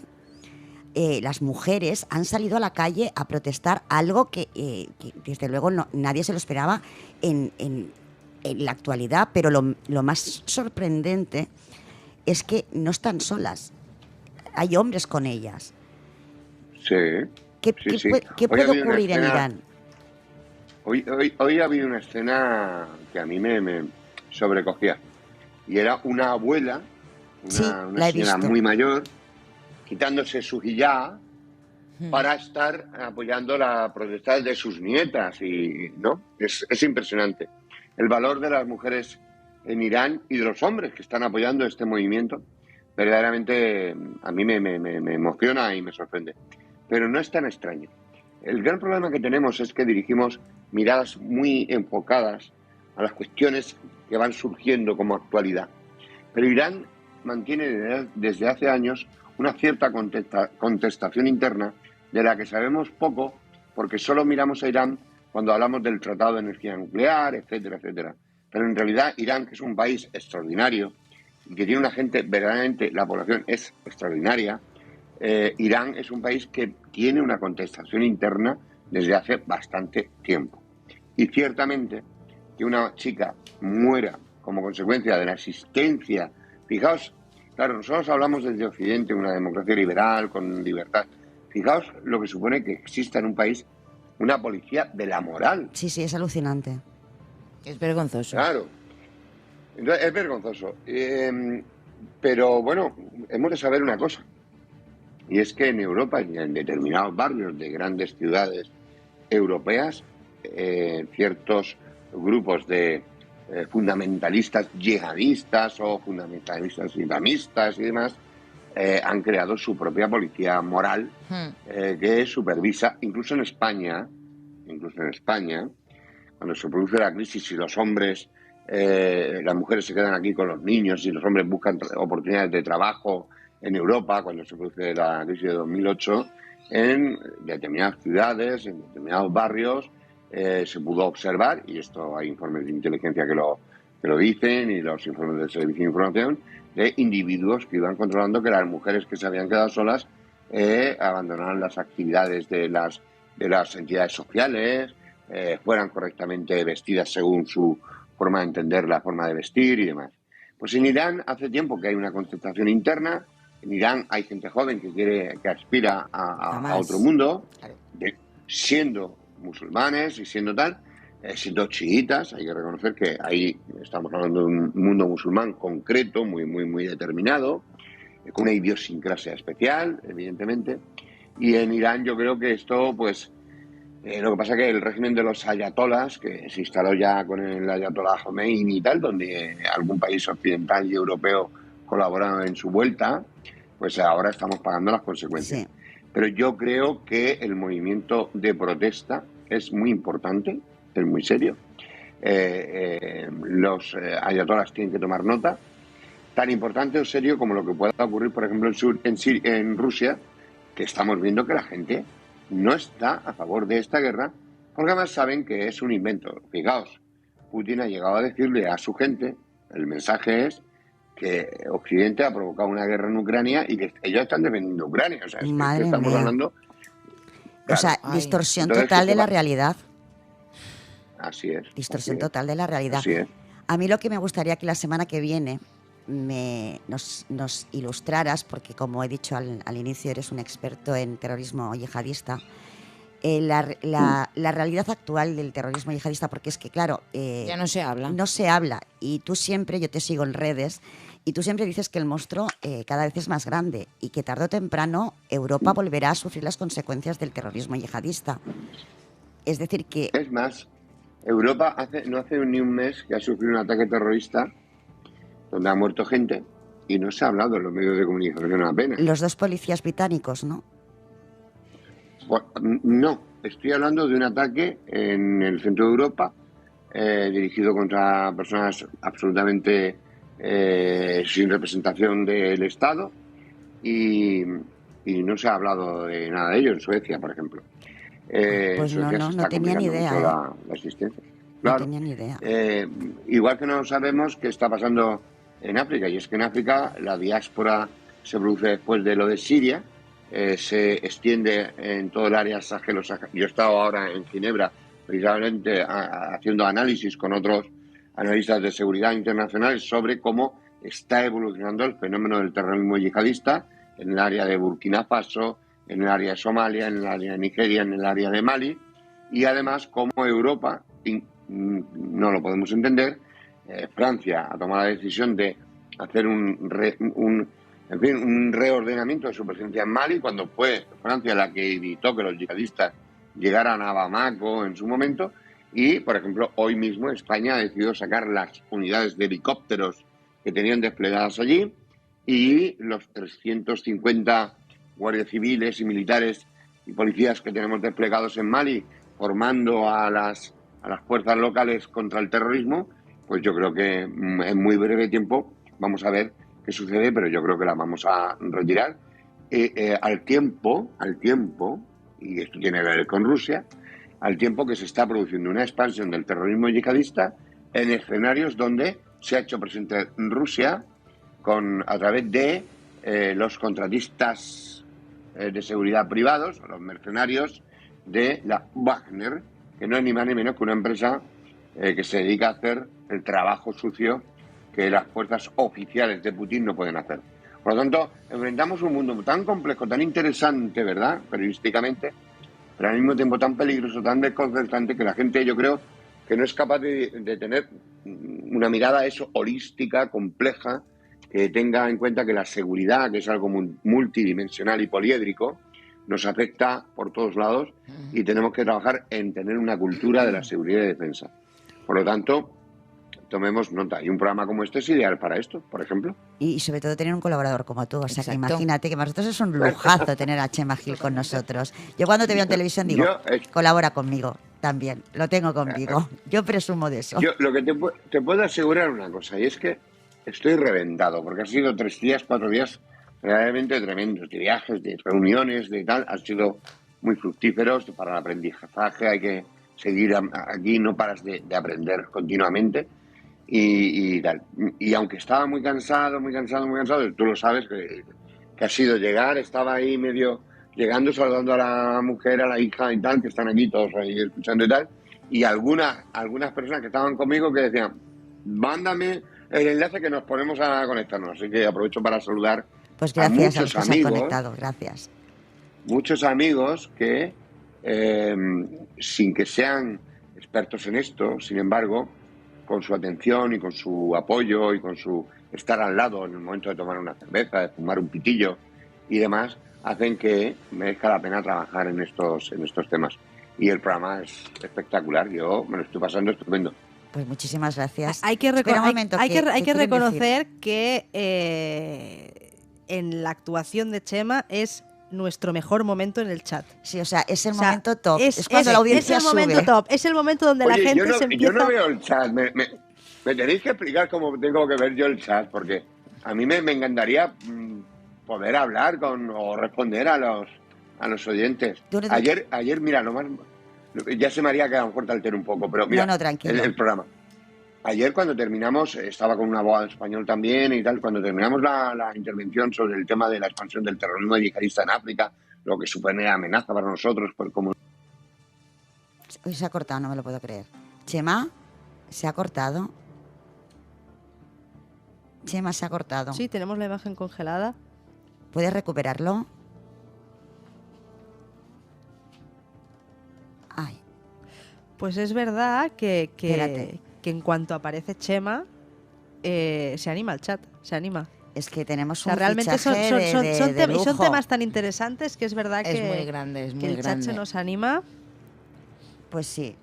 Ya está, vale, ya te tenemos otra vez. Es que se había cortado, vale. Chema, te estaba escribiendo, se ha cortado.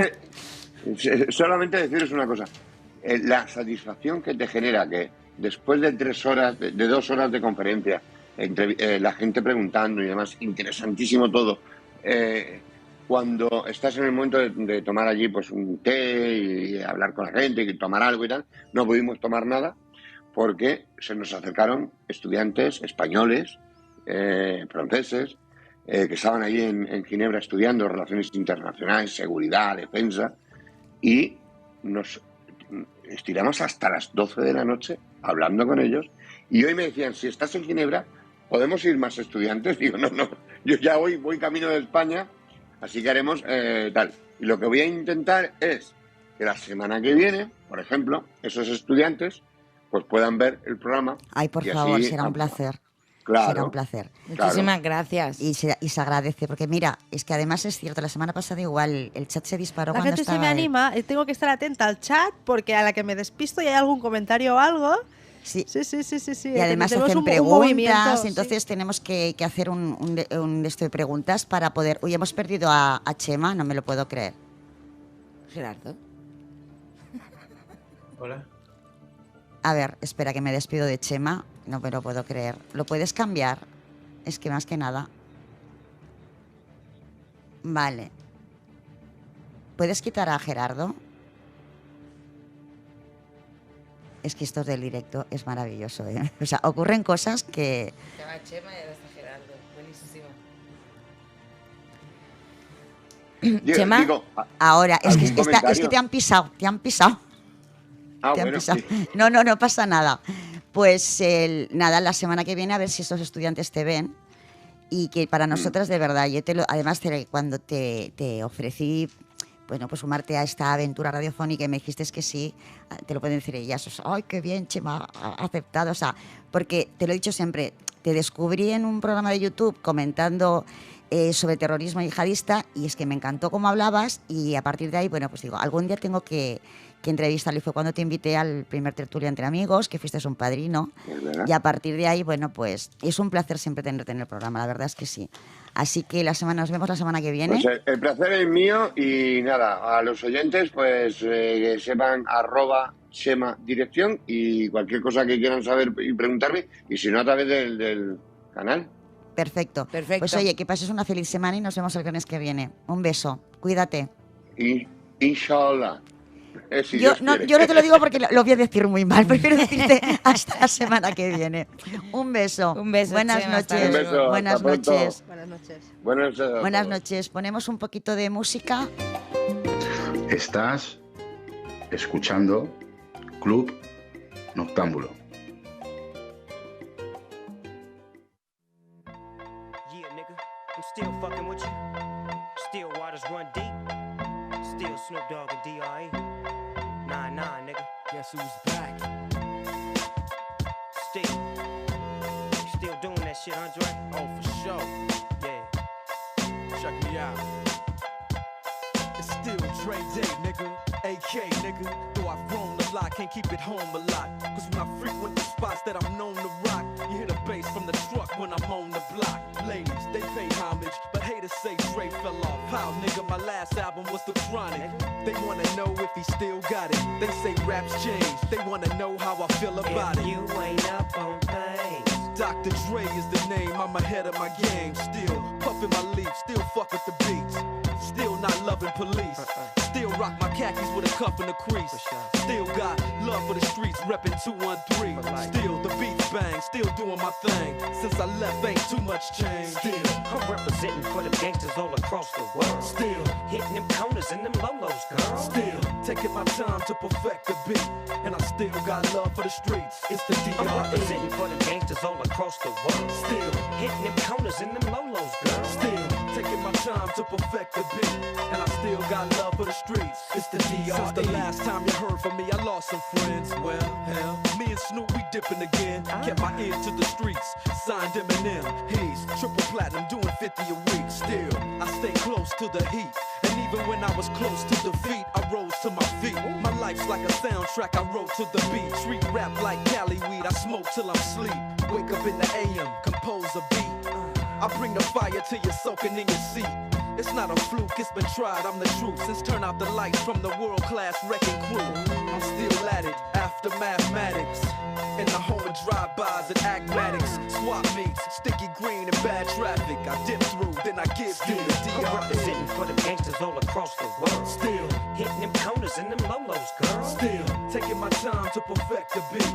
And I still got love for the streets. It's the DRE. I'm representing for the gangsters all across the world. Still, hitting them corners and them lolos, girl. Still, taking my time to perfect the beat. And I still got love for the streets. It's the DRE. It ain't nothing but mo hot shit. Another classic CD for y'all to vibe with. Whether you're coolin' on the corner with your fly bitch, lay back in the shack, play this track. I'm representing for the gangsters all across the world. Still, hitting them corners and them lolos, girl. I'll break your neck, damn near put your face in your lap. Niggas try to be the king, but the ace is back. So if you ain't up on things, Dr. Dre be the name, still running the game, still got it wrapped like a mummy. Still ain't trippin', love to see young blacks get money. Spend time out the hood, take their moms out the hood. Hit my boys off with jobs, no more living hard. Barbecues every day, driving fancy cars. Still gon' get mine regardless. I'm representing for the gangsters all across the world. Still, hitting them corners and them lolos, girl. Still, taking my time to perfect the beat. And I still got love for the streets. It's the DRE. I'm representing for the gangsters all across the world. Still, hitting them corners and them lolos, girl. Still, taking my time to perfect the beat. And I still got love for the streets. It's the DRE. I'm representing for the gangsters all across the world. Still, hitting them corners and them lolos, girl. Still, taking my time to perfect the beat. And I still got love for the streets. It's the DRE. Right back up in your motherfucking ass. 9-5 plus 4 pennies. Add that shit up. DRE. Right back up on top of things. Smoke some with your dog. No stress, no seeds, no stems, no sticks. Some of that real sticky, icky. Ooh wee. Put it in the air. Boy, you's a fool, DR.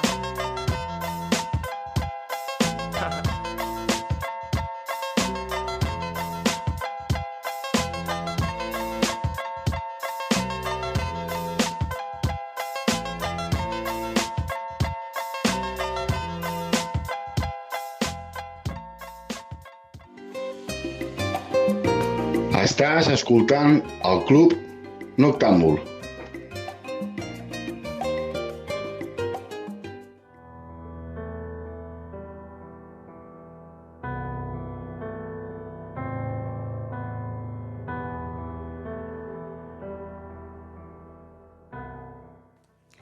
Pues seguimos aquí cuando son las 23:32. Mira, Capicúa, las 23:32 de la noche, de esta noche de viernes. Antes de seguir con los contenidos y dar paso a nuestro siguiente colaborador y compañero, comentaros que teníamos prevista una entrevista con el abogado Federico Bossi. Ya he hablado con él, pero es que tenemos problemas técnicos para poder conectar con Argentina. En el link que pasamos a los invitados para que podamos hacer la videollamada, pues el técnico, por más que intenta conectar con él en ese link, pues no aparece. Le hemos enviado otro, le hemos enviado otro por si acaso y tampoco aparece. Entonces, bueno, pues lo he emplazado, si a él no le importa, ya hablaré mañana con él para la próxima semana. Os pido disculpas a todos, pero es que cuando la tecnología te falla es imposible. Y sí que es verdad que la tecnología es maravillosa, pero ocurre a veces estas cosas, sobre todo en los directos. Bueno, pues no tenemos a nuestro siguiente invitado, pero sí que tenemos a nuestro compañero y colaborador Gerardo Errasti, ex agente de contrainteligencia del Servicio Secreto Cubano, que la semana pasada empezó a contarnos su vida, pero como lo tuvimos 5 minutos porque nos pilló el toro, pues nos quedamos en el momento en que él muy joven, con 15 años, decide, bueno, pues aventurarse, y a partir de ahí, bueno, pues hace un proceso y entra como agente de contrainteligencia. Buenas noches, Gerardo Errasti. Buenas noches a todos. Y bienvenido a Club Noctámbulo. Resúmenos un poquito lo que nos contaste la semana pasada para aquellos que no nos pudieron escuchar o ver. Pues sí, os contaba que resulta que cuando estaba yo en el 12º grado, en Cuba, que es lo que equivalente aquí a la ESO, sería como tercero de la ESO, se pensionaron unos oficiales del Ministerio del Interior allá en la escuela nuestra y nos dijeron que, bueno, nos dieron una conferencia y nos preguntaron por el interés que pudiéramos tener alguno de nosotros para ser futuros oficiales del Ministerio del Interior. Y esto hizo, unos cuantos dimos, era la Guerra Fría, esa época es muy ideologizada, ¿no?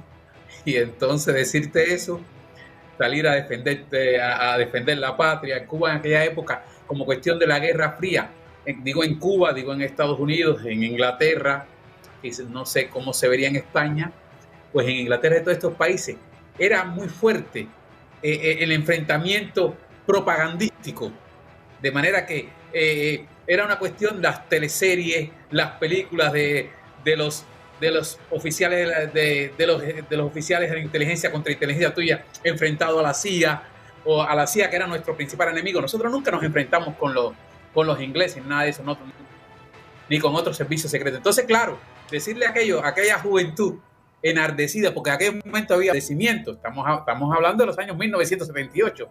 Yo era una niña, entonces, pues, que yo era una niña, entonces yo eso no lo vivía, yo pues con 13 años yo que no existía. Con 13 años no vivía la política. Pues en aquella época, pues nos llamaron. Entonces, bueno, unos cuantos dijimos, pues para allá vamos.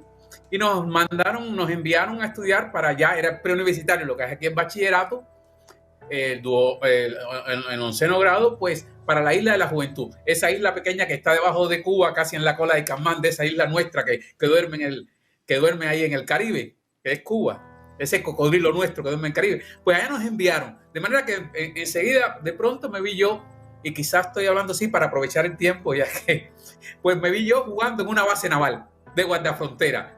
Ya con 16 años era nuestro lugar de esparcimiento, grandes caminatas, 60 kilómetros, infantería, marcha, tiro. Contaba yo que nuestros profesores habían salido, eran militares de la guerra Angola. Cuando la gente viene a la guerra, viene casi medio loco. Todo el mundo, es una cuestión de enardecimiento, porque es vida o muerte. ¿Y vida tus o muerte, padres? imagínense. Una pregunta, ¿Sí? Disculpa que te interrumpa. ¿Y con 16 años tus padres no te dijeron dónde vas, criatura? Pregunto, ¿eh? No.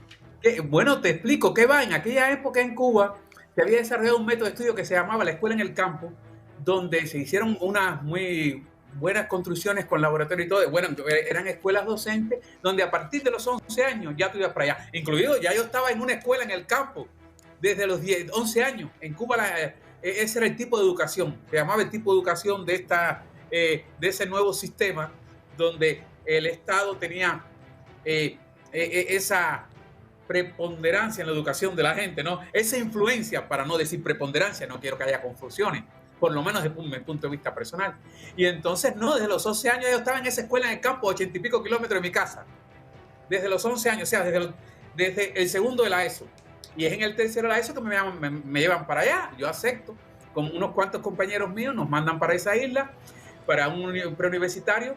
En ese preuniversitario, bueno, éramos los futuros oficiales del Ministerio del Interior, pero irnos preparando para cuando llegáramos a la universidad. Imagínense en eso. En Cuba las escuelas militares comenzaban y comienzan desde que tú tienes 12 años. Caray. Sí, las escuelas militares, los rusos también, era la época, los americanos también. No, esto es, para España puede ser lejano y puede parecer sorpresa, pero no, para los americanos, las escuelas militares norteamericanas comienza siendo un niño. Los rusos, los cubanos, los chinos, todo. Y entonces en Cuba continúa como en todos esos países, ¿no, verdad? Pues en aquella época ya, toda esa preparación militar, infantería, y éramos estudiantes solamente todavía, no sé.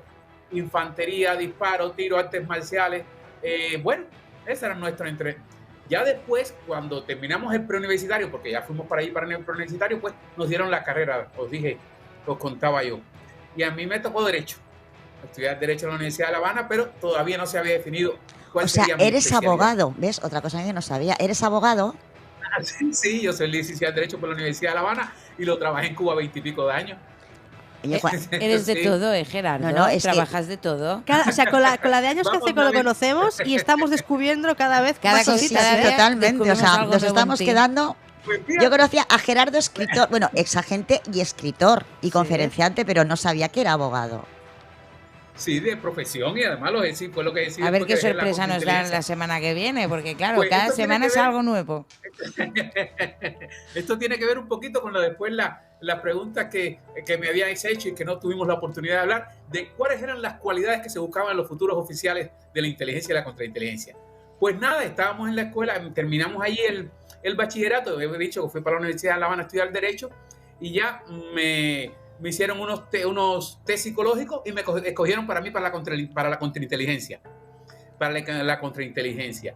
Y ahí, claro que para la contrainteligencia, y fueron esos primeros momentos donde ingresé a la vez, con 19 años, en el grupo de apoyo de la escolta de Fidel Castro Ruz, en el Palacio de la Revolución. Hoy, con 19 años. Hoy no, pero en otro programa nos tienes que contar cómo era el comandante. Por supuesto. Por favor.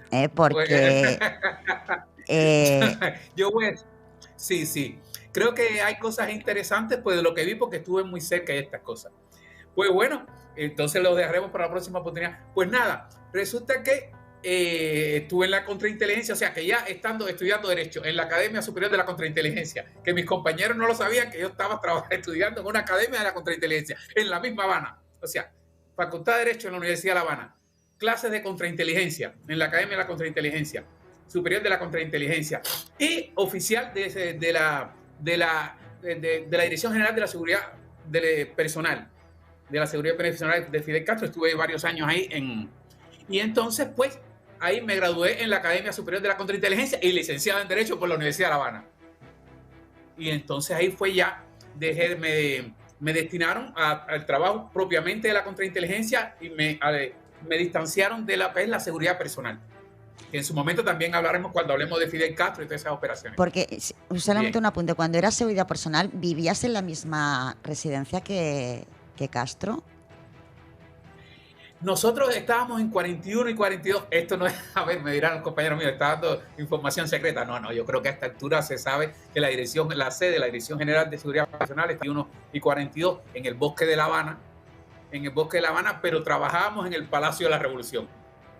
Mis compañeros y yo estábamos en el Palacio de la Revolución y ahí estamos. Que por cierto, hay uno por aquí que está por aquí por España. A ver si nos escucha. ¿Un ex compañero tuyo? Sí. Ah, mira. En realidad hay dos, pero del segundo no, por respeto. No vas a hablar. Bueno, pues cuando te retiran de la seguridad personal, ¿a dónde te envían? O sea, ¿a dónde te destinan? Cuando me gradúo en la Academia Superior de la Contrainteligencia, ya me gradúo como oficial de la contrainteligencia, pues entonces ya dejo mi trabajo en la seguridad personal como era ya oficial de teniente de la contrainteligencia, me envían para mi provincia de oficial de la contrainteligencia a realizar el trabajo de la contrainteligencia. Ahí en mi provincia, en Pinar del Río, en el norte de Pinar del Río, una zona de punto operativo muy importante porque en esa zona era donde la CIA había creado la última gran organización contra el gobierno de la República de Cuba. En aquella época se decía otro nombre, ¿no? Y esto es importante, creo que lo dije la vez pasada, porque a veces tú haces una expresión en el contexto aquel. Hoy quizás no sonaría muy parcial, ¿no? O quizás no tan eso. Recuérdala para aquellos que no lo sepan. ¿Qué se decía? ¿Cómo se decía? ¿Cómo se decía? Sí, si puedes decirlo. En aquel momento era un enfrentamiento muy fuerte, muy duro con Estados Unidos y se le decía por ejemplo, la expresión era contrarrevolucionario. O tú eras revolucionario o eras contrarrevolucionario. Sí, es que estaban los dos bloques, el bloque oriental y el bloque occidental. Exactamente. Y nosotros, claro, éramos del bloque socialista, que por cierto te he contado que a mí me correspondía haber estudiado en la escuela del KGB en Moscú, pero ese año me correspondía. ¿Por qué? Porque realmente, hay que decirlo así, y hay cosas que creo que voy a decir ahora porque antes no lo había dicho, porque cuando hay testigos que lo pueden atestiguar, porque mientras que uno hable, pues entonces digamos que los mejores expedientes les correspondía pasar su último año en la escuela del KGB en la Unión Soviética. O sea, entonces hablas ruso.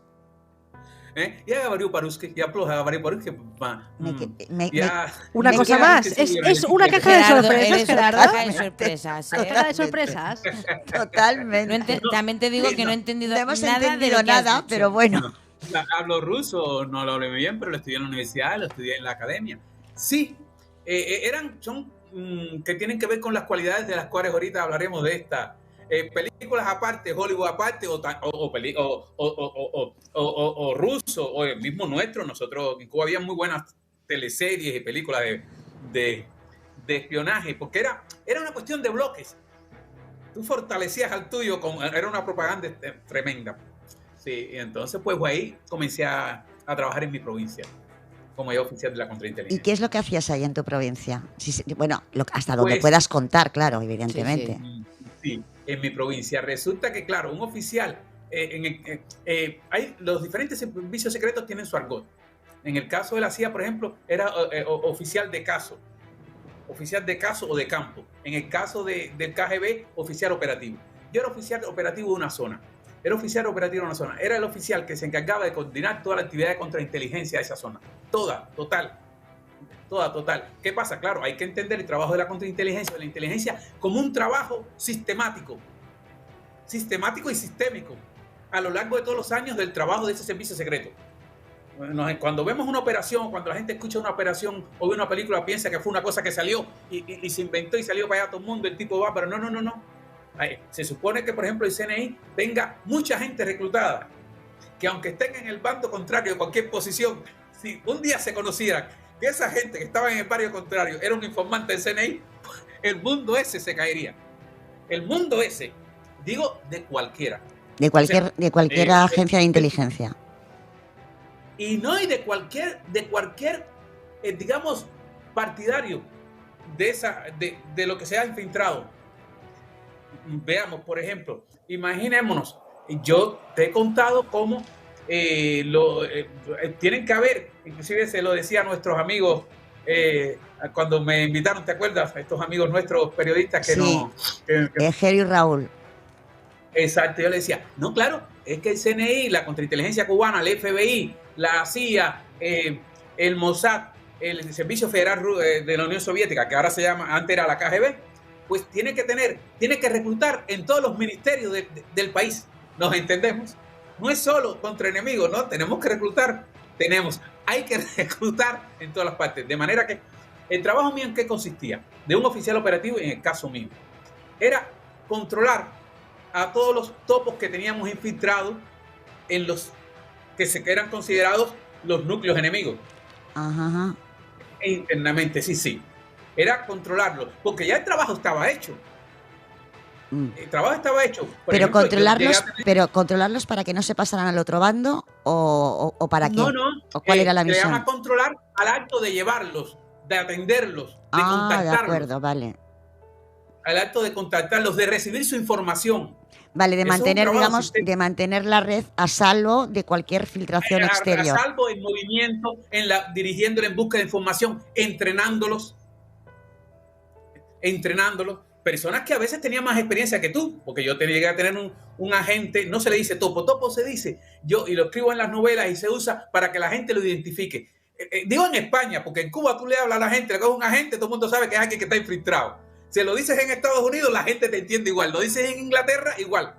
Me encontré aquí en España que a la gente tú le decías un agente y te pensaba un agente de la autoridad, un policía. No, agente es el topo que tú infiltras en el mismo país, puede ser, en organizaciones enemigas en el mismo país, pero que además reclutas en las mejores organizaciones del país, porque es tarea de los servicios secretos trabajar para enterarse de todo lo que pasa en el país. Digamos, en el Ministerio de Salud Pública. Así. ¿Nos entendemos? Digo esto así para no decir lo que es conocido por todos, ¿no era? Y ese es el trabajo de los servicios secretos. En mi caso, pues claro, yo tenía como 15 agentes para mi área. Con 15 agentes. Y claro, tenías que siempre estar reclutando. Las requisitorias de información, porque te lo controlaban, reclutar, recibir la información, enviarla, analizarla. Que esto lo veremos más adelante. Porque cuando la gente ve o mis novelas o las películas, dice, no, esto, porque dijeron que había un peligro por esta parte, salió fulano para allá. No. Ya hay un trabajo previo que te dice que hay que hacer, cómo lo vas a llevar, a quién vas a mandar, a quién tienes allá adentro, quién tienes dentro de los terroristas. Cuando, por ejemplo, se dio la situación de Cataluña, que hubo unas expresiones porque había, el CNI estaba contactando al jefe de la célula, sí. Del atentado, los que van a acabar atentados. Es lo lógico, es lo que tiene que hacer los servicios secretos. ¿A quién tú vas? ¿Con quién tú vas a trabajar? Tienes que trabajar con los de ellos para intentar reclutarlos para que trabajen a ti. Puede que en un momento te falle, que te traicionen, pero tú no vas a reclutar a un español honrado para que vaya. No va a llegar. Tienes que ser unas personas que lleven un tiempo de preparación y sobre todo lo ideal es reclutarlos entre ellos. De manera que yo en el área aquella tenía ya a los agentes topos, para que nos entendamos aquí. Esperemos que, estoy convencido que los que nos escuchan irán relacionándose con este argot, ¿no? A nuestros topos. Recibir su información, analizarla, proyectarle, analizarla, hacer una proyección de lo que ello significaba para la seguridad nacional. Para la seguridad nacional. Entonces, todo ese trabajo le correspondía a la gente tuya. No es que la gente te dijera, no, porque tú le indicabas, tienes que reunirte con fulano, porque a nivel tanto local, digamos, de tu región, como a nivel provincial o nacional, se sabía, siempre habían informaciones que llegaban, que si fulano salió de la parte oriental y se reunió con alguien de la parte occidental, oye, es posible que que tú tengas un agente que pueda llegarle, que pueda conversar con él. Ese era el primer eso. Pero claro, yo también tenía una casa de visita del buró político, del Comité Central. Una casa de visita que era visitada usualmente por el comandante jefe porque le gustaba ese lugar y por Raúl Castro Ruz. Como tenía esa casa de visita en mi zona, yo era el que hacía los planes de contrainteligencia para la Dirección General de Seguridad Personal. Ajá, para que no hubiera, para que de alguna manera fuera una zona segura para ellos. No, de alguna manera no. Yo era el que tenía que prever todas las posibilidades de atentados que pudieran ocurrir en la zona. Claro. Porque, a ver, cuando vemos las películas, vemos a Clint Eastwood, porque es Clint Eastwood, es inglés, of course, you know, of course you have to speak English, claro, vemos a Clint Eastwood con el que sale corriendo, no, y lo descubre todo, no. Generalmente los atentados, cuando sale la pista, muerto. Si el tiro sale, no está muerto por casualidad. Dígase Ronald Reagan. Sí, es que verdad, el atentado contra él, la inteligencia cubana le salvó la vida al gran enemigo de Cuba, a Ronald Reagan. Y digo gran enemigo porque en aquel momento se esperaba una invasión, pero le salvamos la vida. Eso nos lo contarás más adelante. Eso la gente no lo sabe. Tienen muchas cosas que contarnos. No se acabará nunca la temporada con Gerardo. No, desde luego que no. Sí, porque a mí lo que también me gustaría saber es si en todos estos años que estuviste te falló alguno. Es decir, si alguno se desertó, se pasó al otro bando. Mire, hay una cuestión que se llama, claro, cada servicio secreto tiene su forma de trabajar. Nosotros de la KGB fueron los que nos enseñaron nuestros profesores. ¿Nos entendemos? El servicio secreto cubano funciona así. Cosa que digo igual inclusive, y que me disculpen me encantaría que a tu programa, que a vuestro programa, se aparecieran personas con otros puntos de vista e intercambiáramos, ¿no? ¿Qué pasa? ¿Te acuerdas de aquella frase que dije que los hombres se parecen más a su tiempo que a sus padres? Sí. Pues, ¿qué os resulta? Claro, ¿quién entrenó a los servicios secretos de la Europa del Este? La KGB.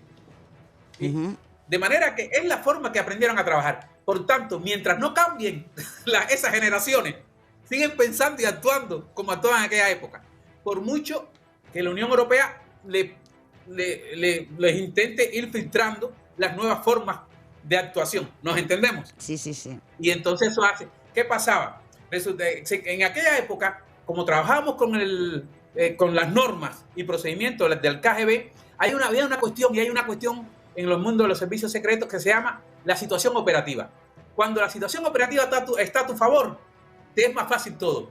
Hay que recordar que en los años aquellos, 70 y pico, 60 y pico, yo no sé qué se contaba por aquí, por España, pero Cuba tenía una gran relevancia en América Latina.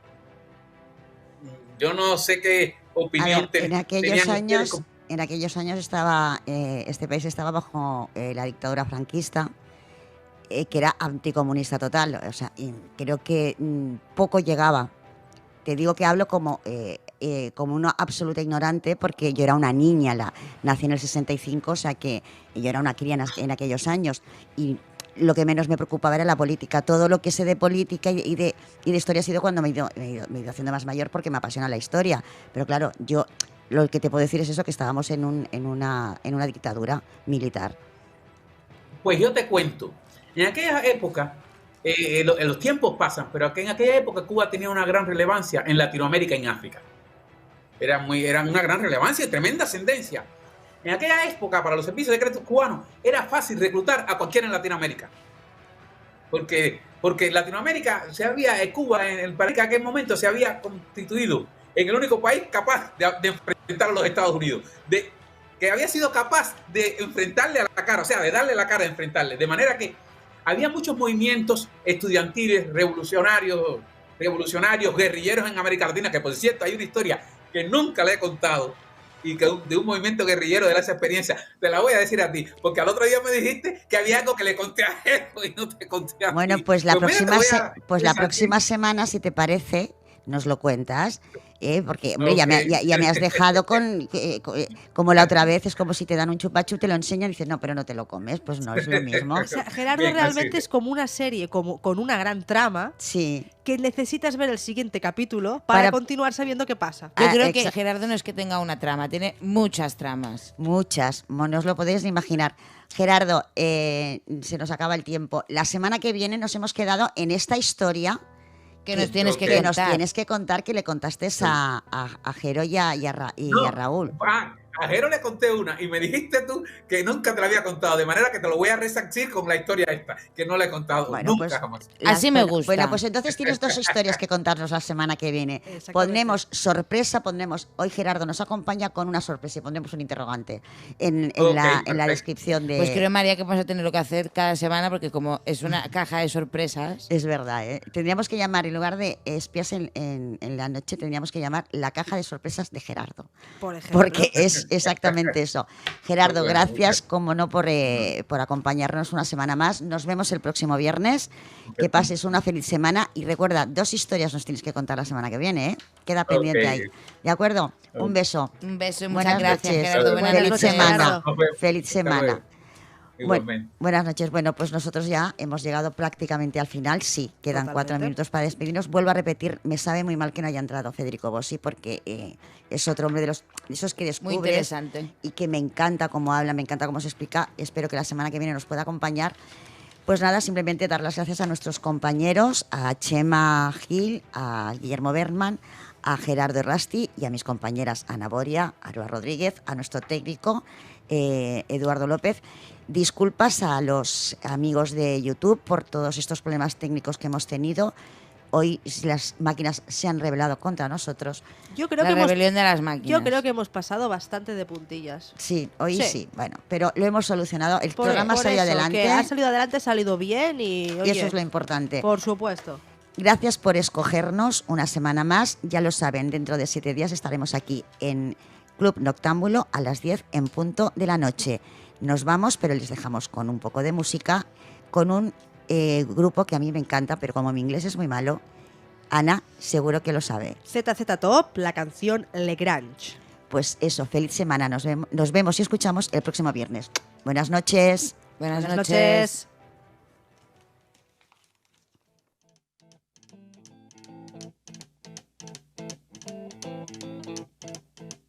Rumors spreading round United Texas town about the shack outside the game. You know what I'm talking about. Just let me know if you wanna go to that whole mile on the range. They got a lot of nice girls.